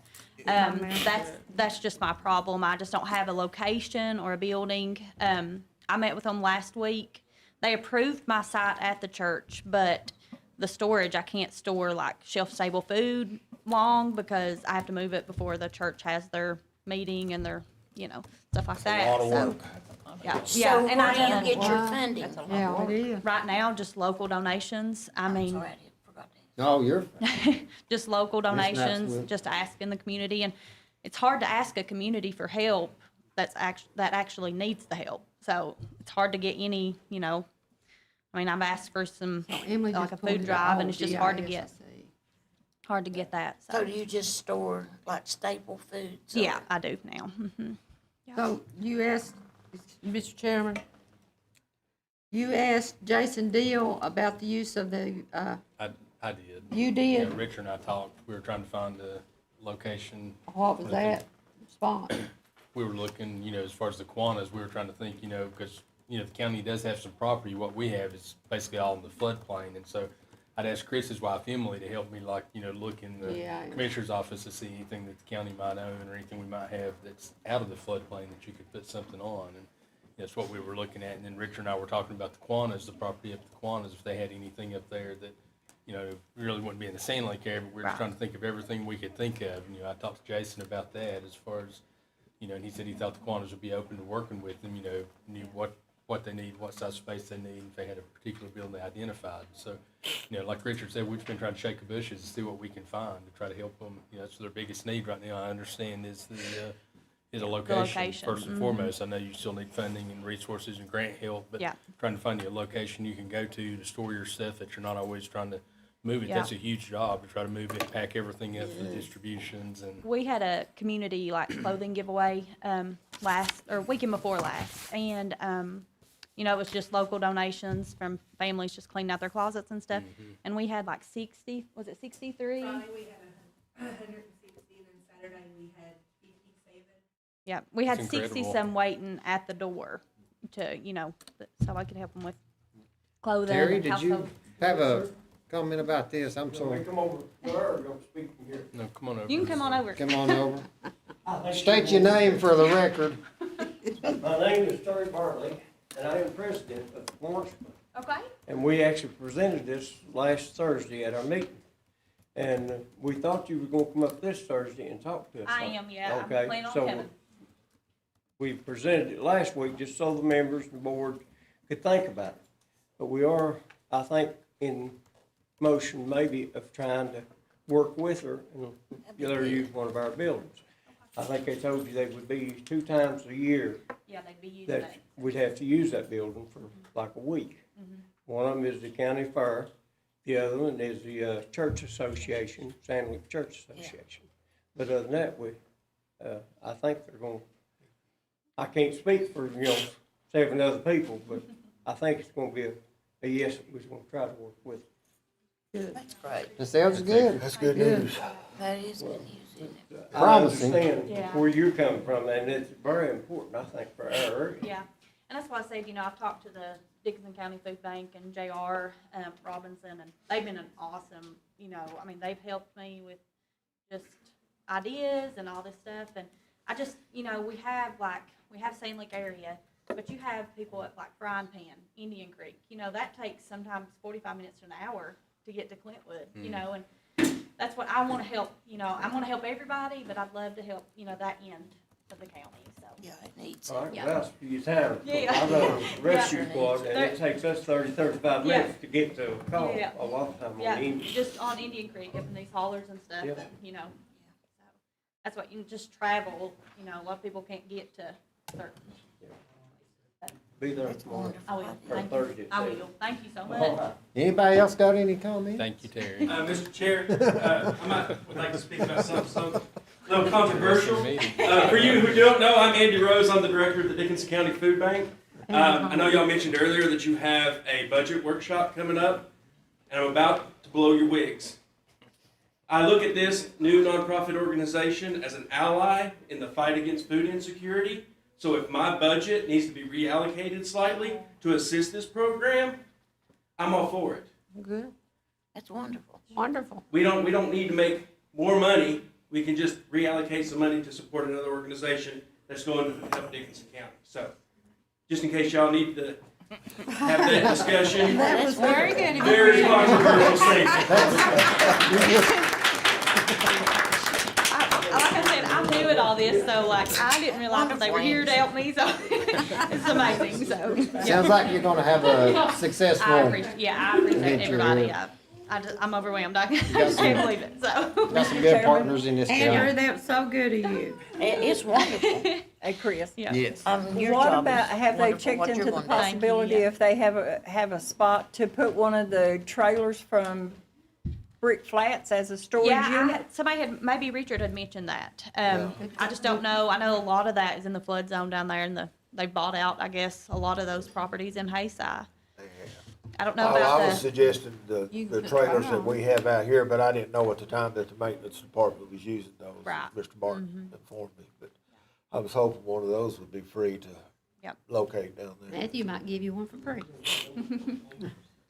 I might know of a 16-foot like car hauler that we could put a freezer and a Absolutely. refrigeration unit At in. this point, we're. And that way it's mobile, so you can park it in a flood zone. Yeah, yeah. And just hook it up and take it wherever, so we might be able to. Now, we may have to get some money for that one. Yeah. Yeah, I'm gotta get open to grant any writer. ideas, anything that we can, anything you guys can help us with, so. Thank you. Yes, Anybody thank else? you guys so much. I You're appreciate doing it. Thank great you. work. We appreciate it.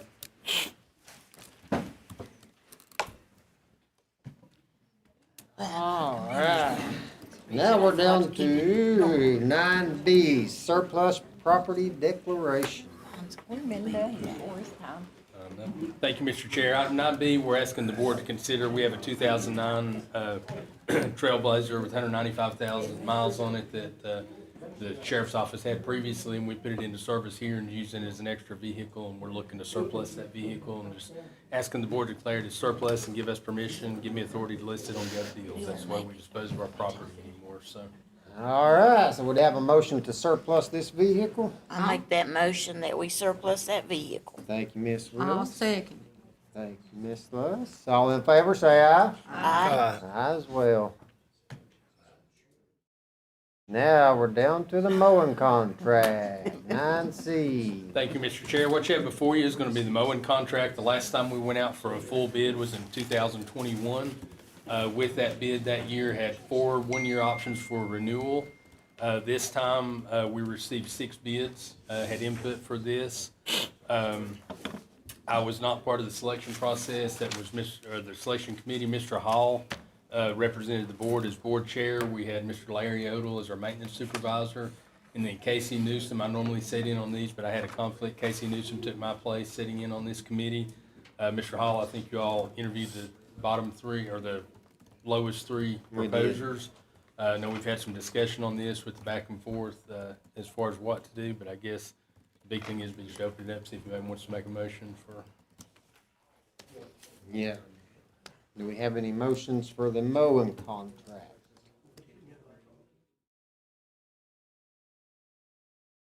I make a motion that we, give it to the lowest bidder.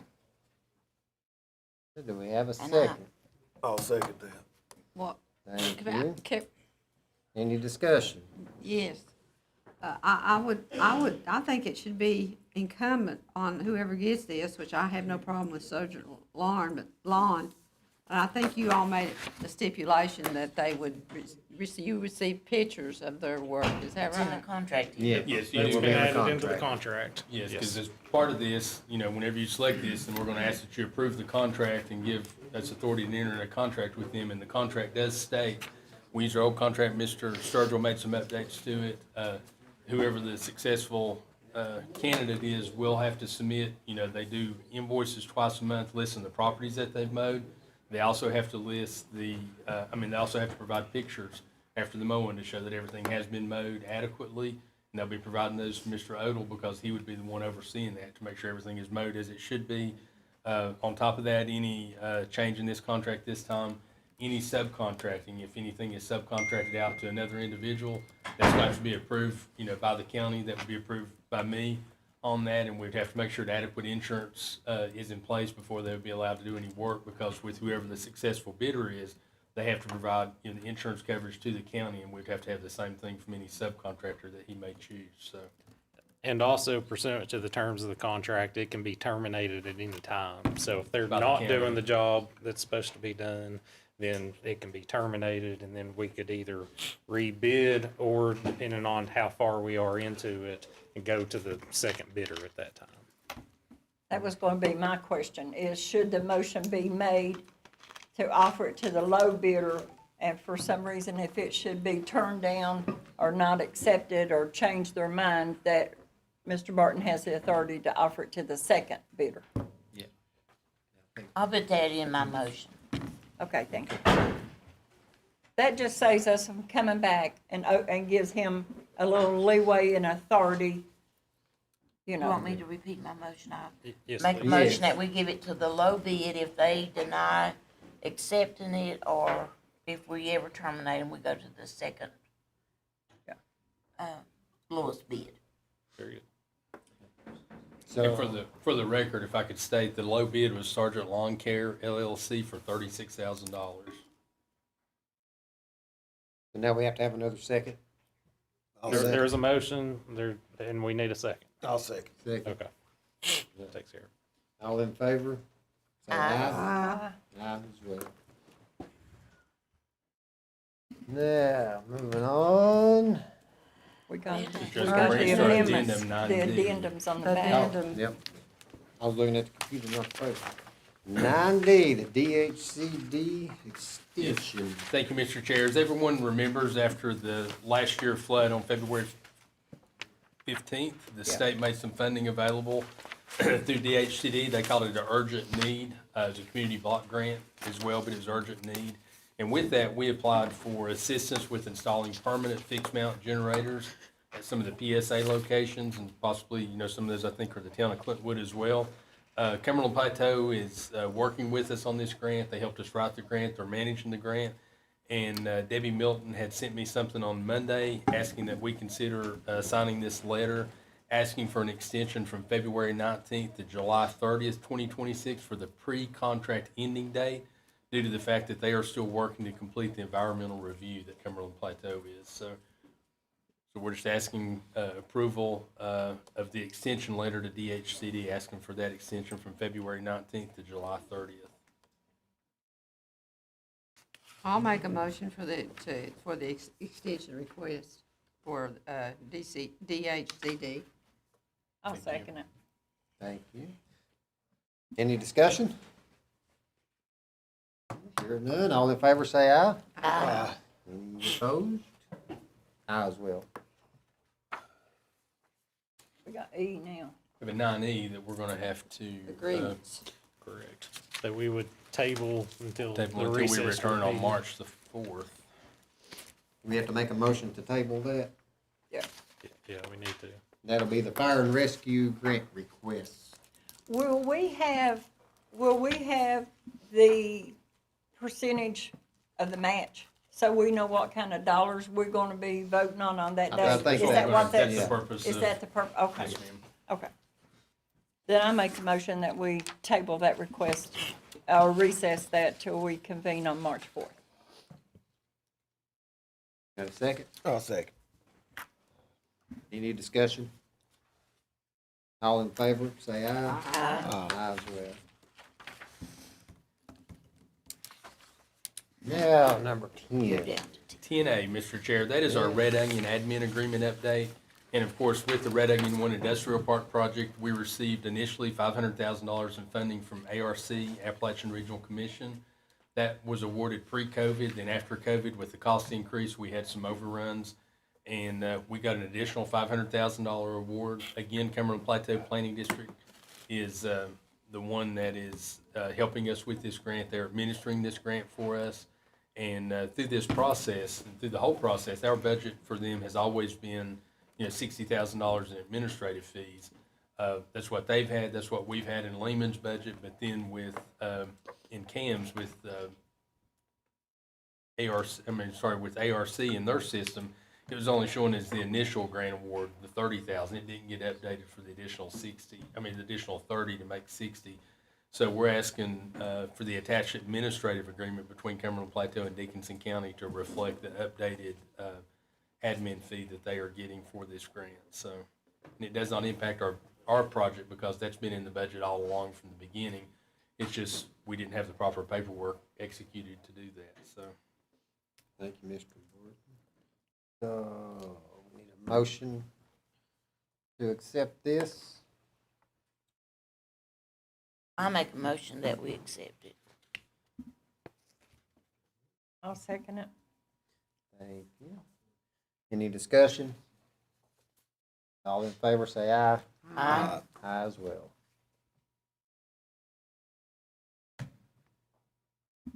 NB, Cumberland Plateau Regional Waste Management Authority Manpower Agreement and Addendum. yes, thank you, Mr. Chair. This is something that we have to do annually. Of course, Ms. Sluss serves as the board representative on the Waste Authority, and each year we have to approve the manpower agreement. And what that is, basically, it's stating that the county will provide, the staff to operate the transfer station. We'll also provide a truck and leachate tank to haul the leachate with. And then the authority is responsible for the daily operation of the transfer station Monday through Friday, 8 a.m. to 4 p.m. And again, this agreement has not changed from previous years. It's the same agreement we've adopted in the past. And you have before you the agreement, and then there's an addendum that got added during COVID as far as with the COVID-19 policy.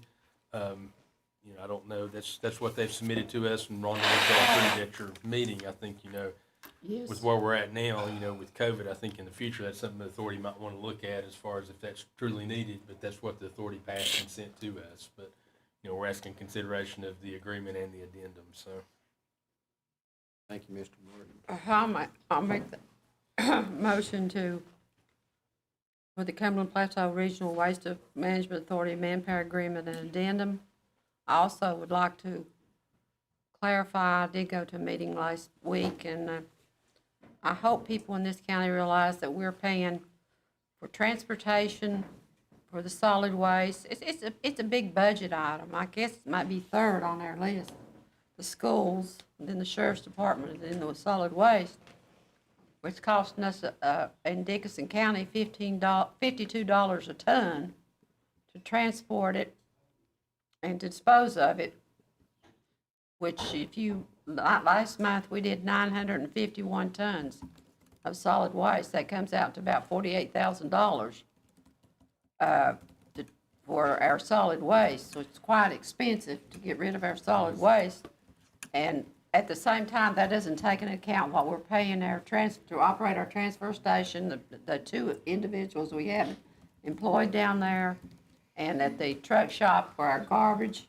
Their trucks to pick it For up. trucks and so forth. So it is a very expensive item. It's something that has to be done, and I think we do diligently by it. It is coming up for a renewal, I think in March. But they have kept it at about the same price we were paying last year.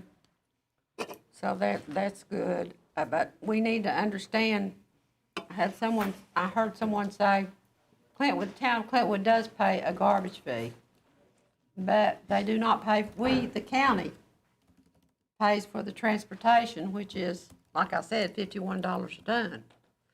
So, I think that the Solid Waste Board is doing their due diligence to try to keep it as much as possible in the cost in control. And I'll make that motion. All right, do we have a second? Second. Thank you. Any more further discussion? All in favor, say aye. Aye. Aye as well. One's yours next. Now, old business. No, we So gotta got see. 10C. Oh, yep. Let's look at the paper. Mr. Chair, we're on 10C. That's our USDA, U.S. Department of Agriculture, the EPA. EWPP, which is Emergency Watershed Protection Program grant.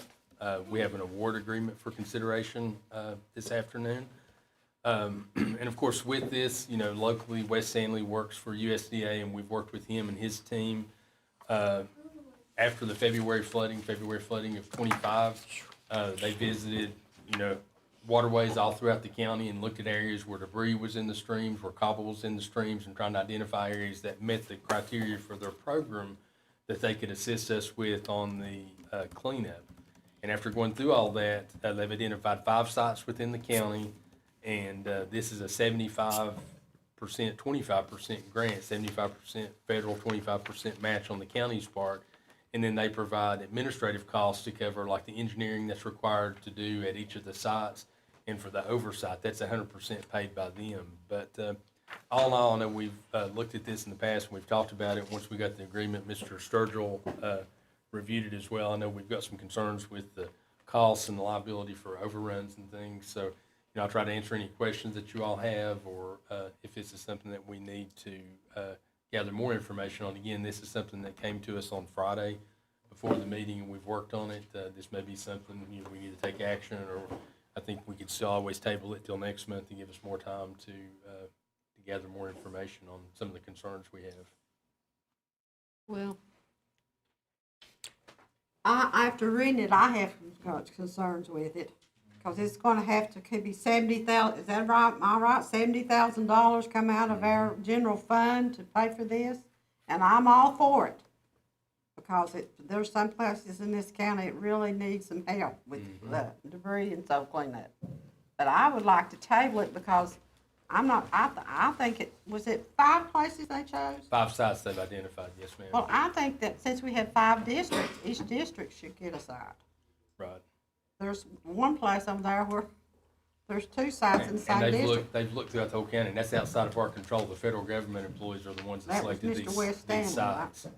The team did, so we had no Who was control. who was on that? It wasn't nobody local. It was all, what was given to us. We showed them, you know, we spent a day or a day and a half with them throughout the county, the different waterways, the different issues, and that's what the report came back to us. They identified 5 sites that was eligible, that met their criteria for the cleanup, so. And if it runs over 70,000, If it's it runs over coming out of our pocket, right? Correct. Anything over the amounts that they've allocated for each of these sites, then by signing this agreement, we're liable for 100% of the overage over that amount. I'd like to table it. And it's gonna take a lot of work to administer this as well too, because everywhere you're entering Yeah, the who's gonna waterway, you're gonna administer get a permit with DEQ, you're gonna be working with Chris. EPA, and it's gonna take a certain skill set to be able to assist us with this, so. I'll second table that till next meeting. You made a motion to table this? Yes, I did. Richard seconded. Any further discussion? All in favor, say aye. Aye as well.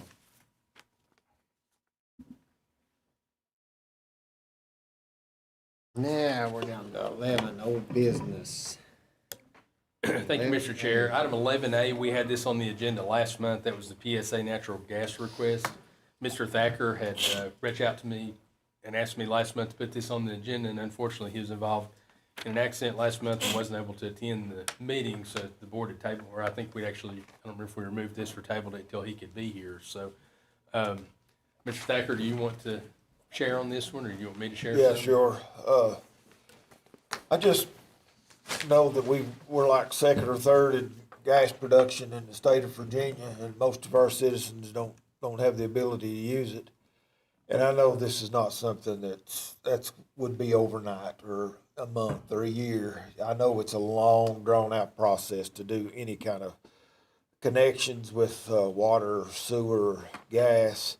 I just think it's something we need to look into and see if there's any grants out there, anything where our PSA could make the gas accessible to some of the citizens, hopefully eventually all the citizens. But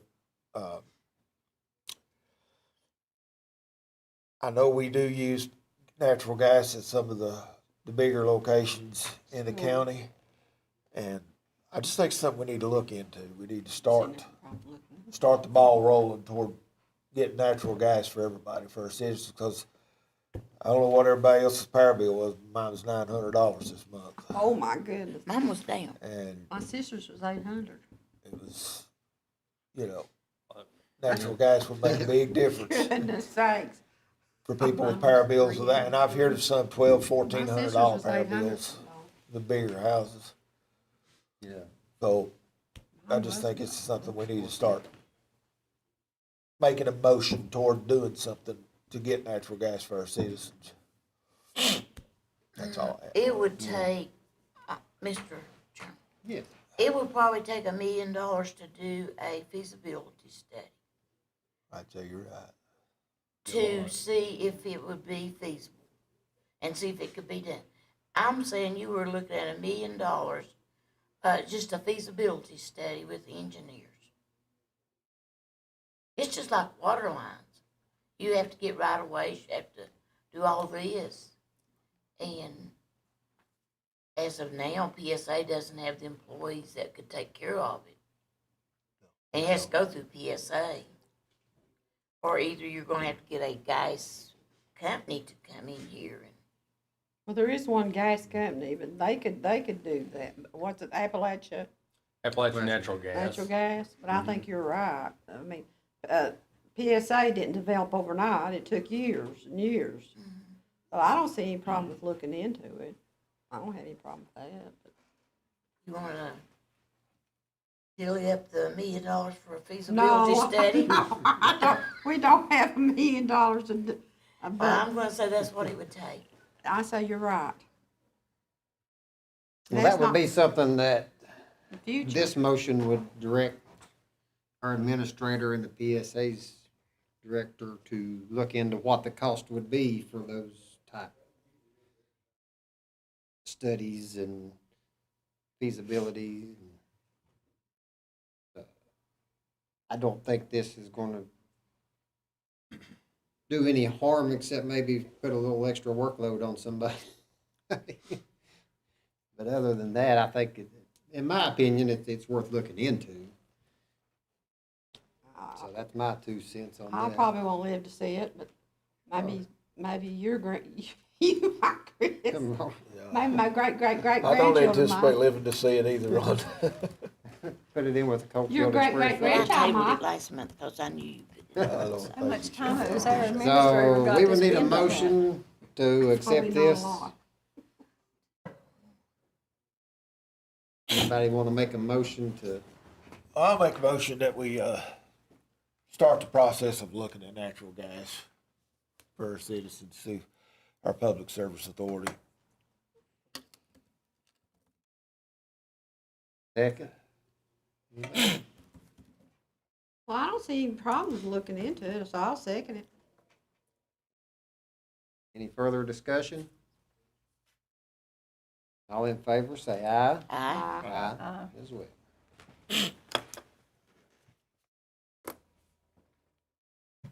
Thank you. All right, 11B, fiscal year 26 budget amendment for the sheriff's department vehicle. Thank you, Mr. Chair. What you have before you is the information the sheriff and I have talked. I've worked a lot with Chad, the captain, Chad Elkins, on this. And of course, in fiscal year 25, recently Sheriff Fleming brought to my attention that in fiscal year 25, they had budgeted to purchase an extra vehicle that they did not purchase. There's some availability issues, and of course, during the budget discussions, I didn't realize till after the year was over either that they had not purchased that vehicle. And of course, in our current budget right now, we have budgeted for them one vehicle for $60,000 is what they have for the current year. And he is asking that we consider, the monies that wasn't spent like on that before, it just kind of rolls into the general fund with that any unspent funds do, as it does with any other department. And the sheriff's asking that we would consider pulling $60,000 out of reserves and doing a budget amendment to allow them to purchase a second vehicle right now. And of course, the sheriff's here if y'all got any questions or anything on that. Basically, there's a budget amendment attached in your packet showing that $60,000 coming in and the $60,000 being appropriated to them to take their budget from $60,000 to $120,000 for 2 vehicles this year. Mr. Chairman, I'd like to make a motion that we go ahead and amend our budget to take care of those vehicles that we didn't purchase last year. Thank you, Ms. Woods. Do we have a second? And Mr. Sturgill, I'm assuming Mr. Thacker will have to abstain from this, from this action, so. I'll second it. Thank you. Any discussion? All in favor, say aye. Uh, You Ayes might will. need to do a roll call, Richard. I'll Can't vote on abstain. that. Oh, yep. I'll abstain Richard the vote. will abstain. So, Madam Clerk, And you I'll can vote note that yes. Richard abstained. Yep.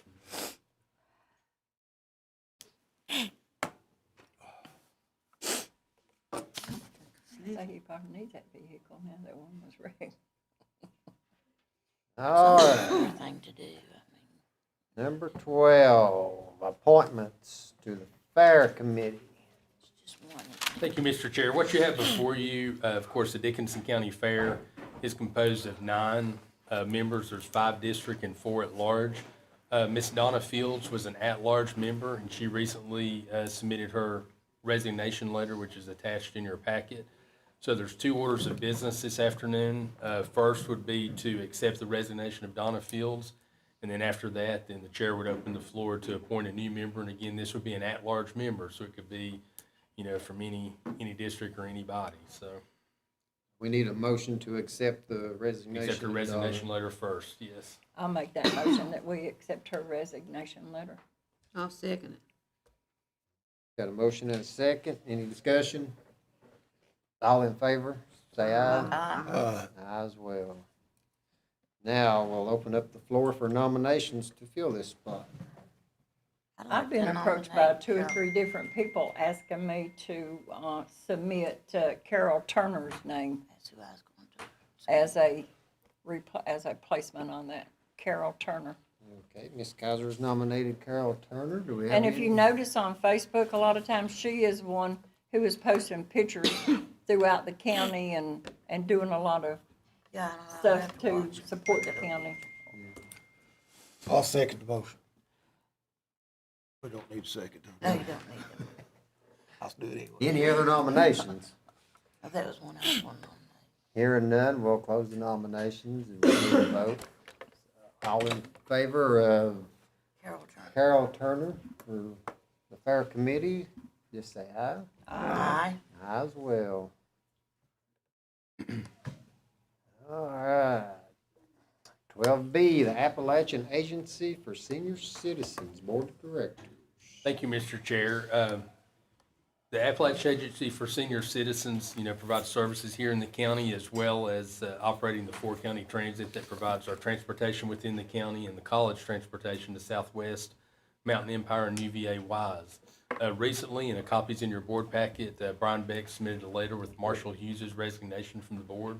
Marshall served the county faithfully for many, many years and been a very good board member for the county. So, again, this is 2 motions would be needed. The first would be to accept the resignation of Marshall Hughes, and the second would be to appoint a new member to the AASC Board of Directors. I'll make a motion that we accept the letter as Mr. Hughes's resignation from serving on that board. And he has been a dedicated person to that board. Yes. I'll second. All around good. We've got a motion and a second. Any discussion? All in favor, say aye. Aye. Aye as well. Now we'll open up the floor for nominations. I see that Marshall recommended Janice Triplett. I'll nominate She'd her. be good. All right. And I do want to thank Marshall and Francis for all the years they have attended this and been on this board. I appreciate it. I do have one, I'll make that motion for Janice Triplett. Any other nominations? Hearing none, we'll close the nominations. All in favor of Janice, say aye. Aye. Aye as well.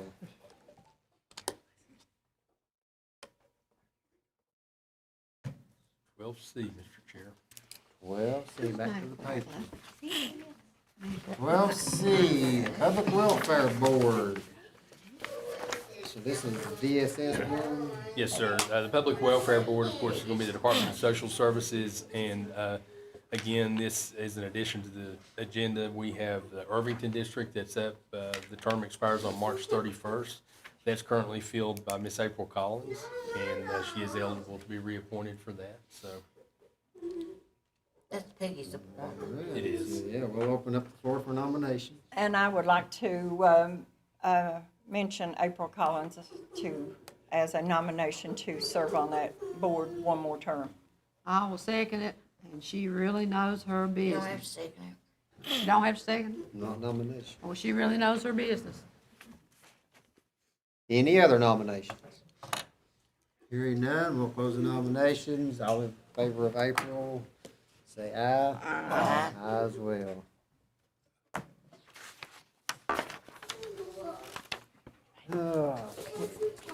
And now, 13. We're about ready to break for closed session, so. She's only expressing what we're all feeling. She's tired. Closed meeting. We're finally made it to closed meeting. It's Peggy's job, man. That's Peggy's job. He always takes us in. I make a motion that we go into closed meeting pursuant to Virginia Code Section 2.2-3711A, 1 and 7, A, Personnel 1, I, all departments including solid waste, B, consolidation of legal counsel 7, I, actual or probable litigation. Consultation. Have a second?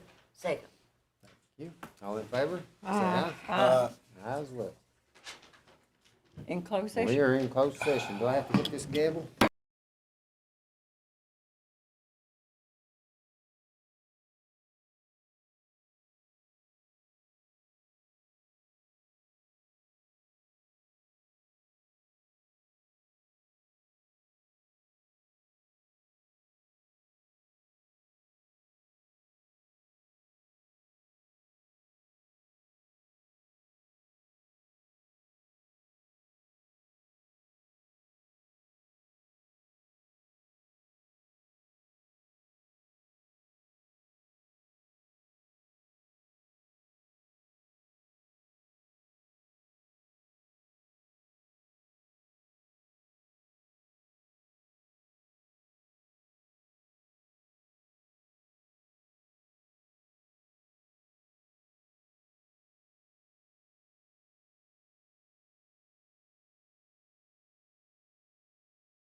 A motion for our meeting date of today, of February 24th of 26, that whereas the Dickinson County Board of Supervisors has convened a closed meeting on this date pursuant to an affirmative recorded vote and in accordance with the provisions of the Virginia Freedom of Information Act, and whereas 2.2-3712 of the Code of Virginia requires a certification by the Dickinson County Board of Supervisors that a closed meeting was conducted in conformity with Virginia law. Now therefore be it resolved that the Dickinson County Board of Supervisors hereby certifies that, to the best of each member's knowledge, only public business matters lawfully exempted from open meeting requirements by Virginia law were discussed in the closed meeting to which this certification resolution applies, and only such public business matters as identified in the motion convening the closed meeting were heard, discussed, or considered by the Dickinson County Board of Supervisors. You gonna get a second? I'll second the motion. All in favor, say No, aye. you got roll call. Do a Oh, you roll gotta call. do, yeah. Ms. Kaiser, Aye. Ms. Sluss, Aye. Ms. Willis, I certify. Mr. Thacker. Aye. Aye as well. All right. Nothing coming out of closed. So we're down to 16, supervisor comments. Ms. Kaiser, you wanna go first?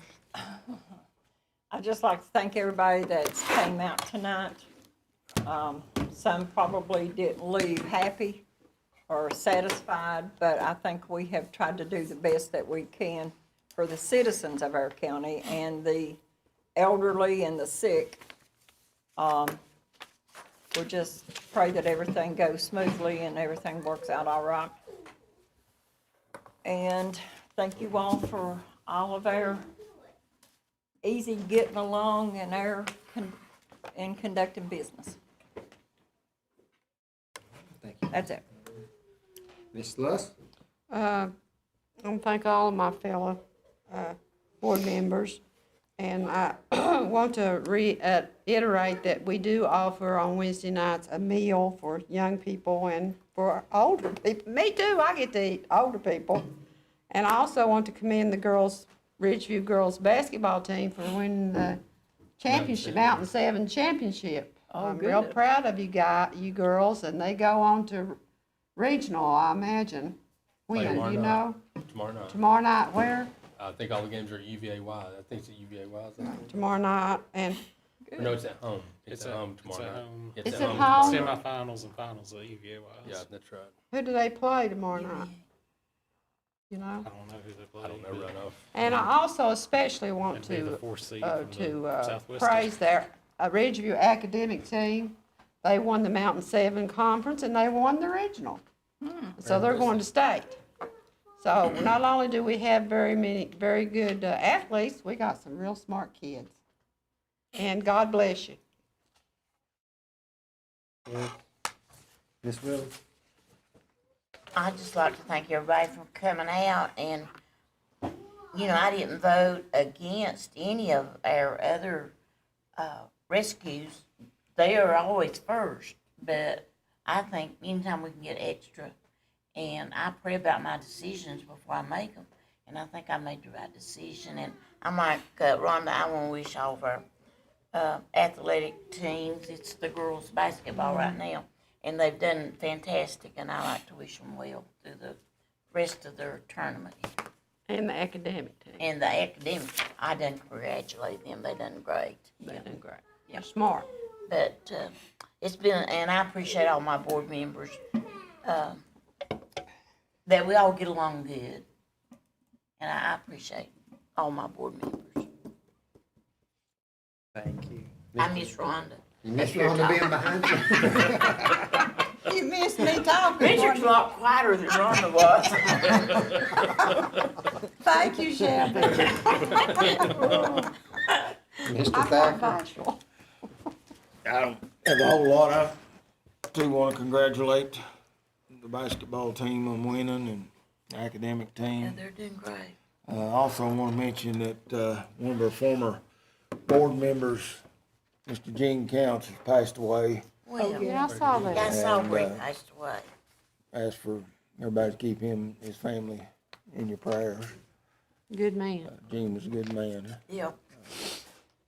That's all I have. All right. I'd like to say thanks to all my board members here for putting up with me as the chairman here. I'm trying to do. You gotta run a tough ship. Tight ship. Yeah. 2 months Yeah, in. it's a. You gotta it's run a tough tight position ship, for don't sure. you, Richard? But I think we had some good presentations today. We had Get out of a lot of things happening in the county that could potentially help us out. So I appreciate everybody that come and gave their presentations and gave us some information on that. And it seems like the schools all the time getting awards and wins all over the state. So that's awesome to hear. Yeah, and I'd like to say just God bless everybody and stay safe, and we'll see you next time.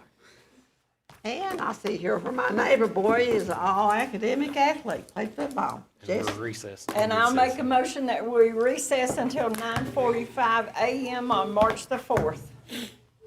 I'll second. Thank you. All in favor? Say aye. Aye as well.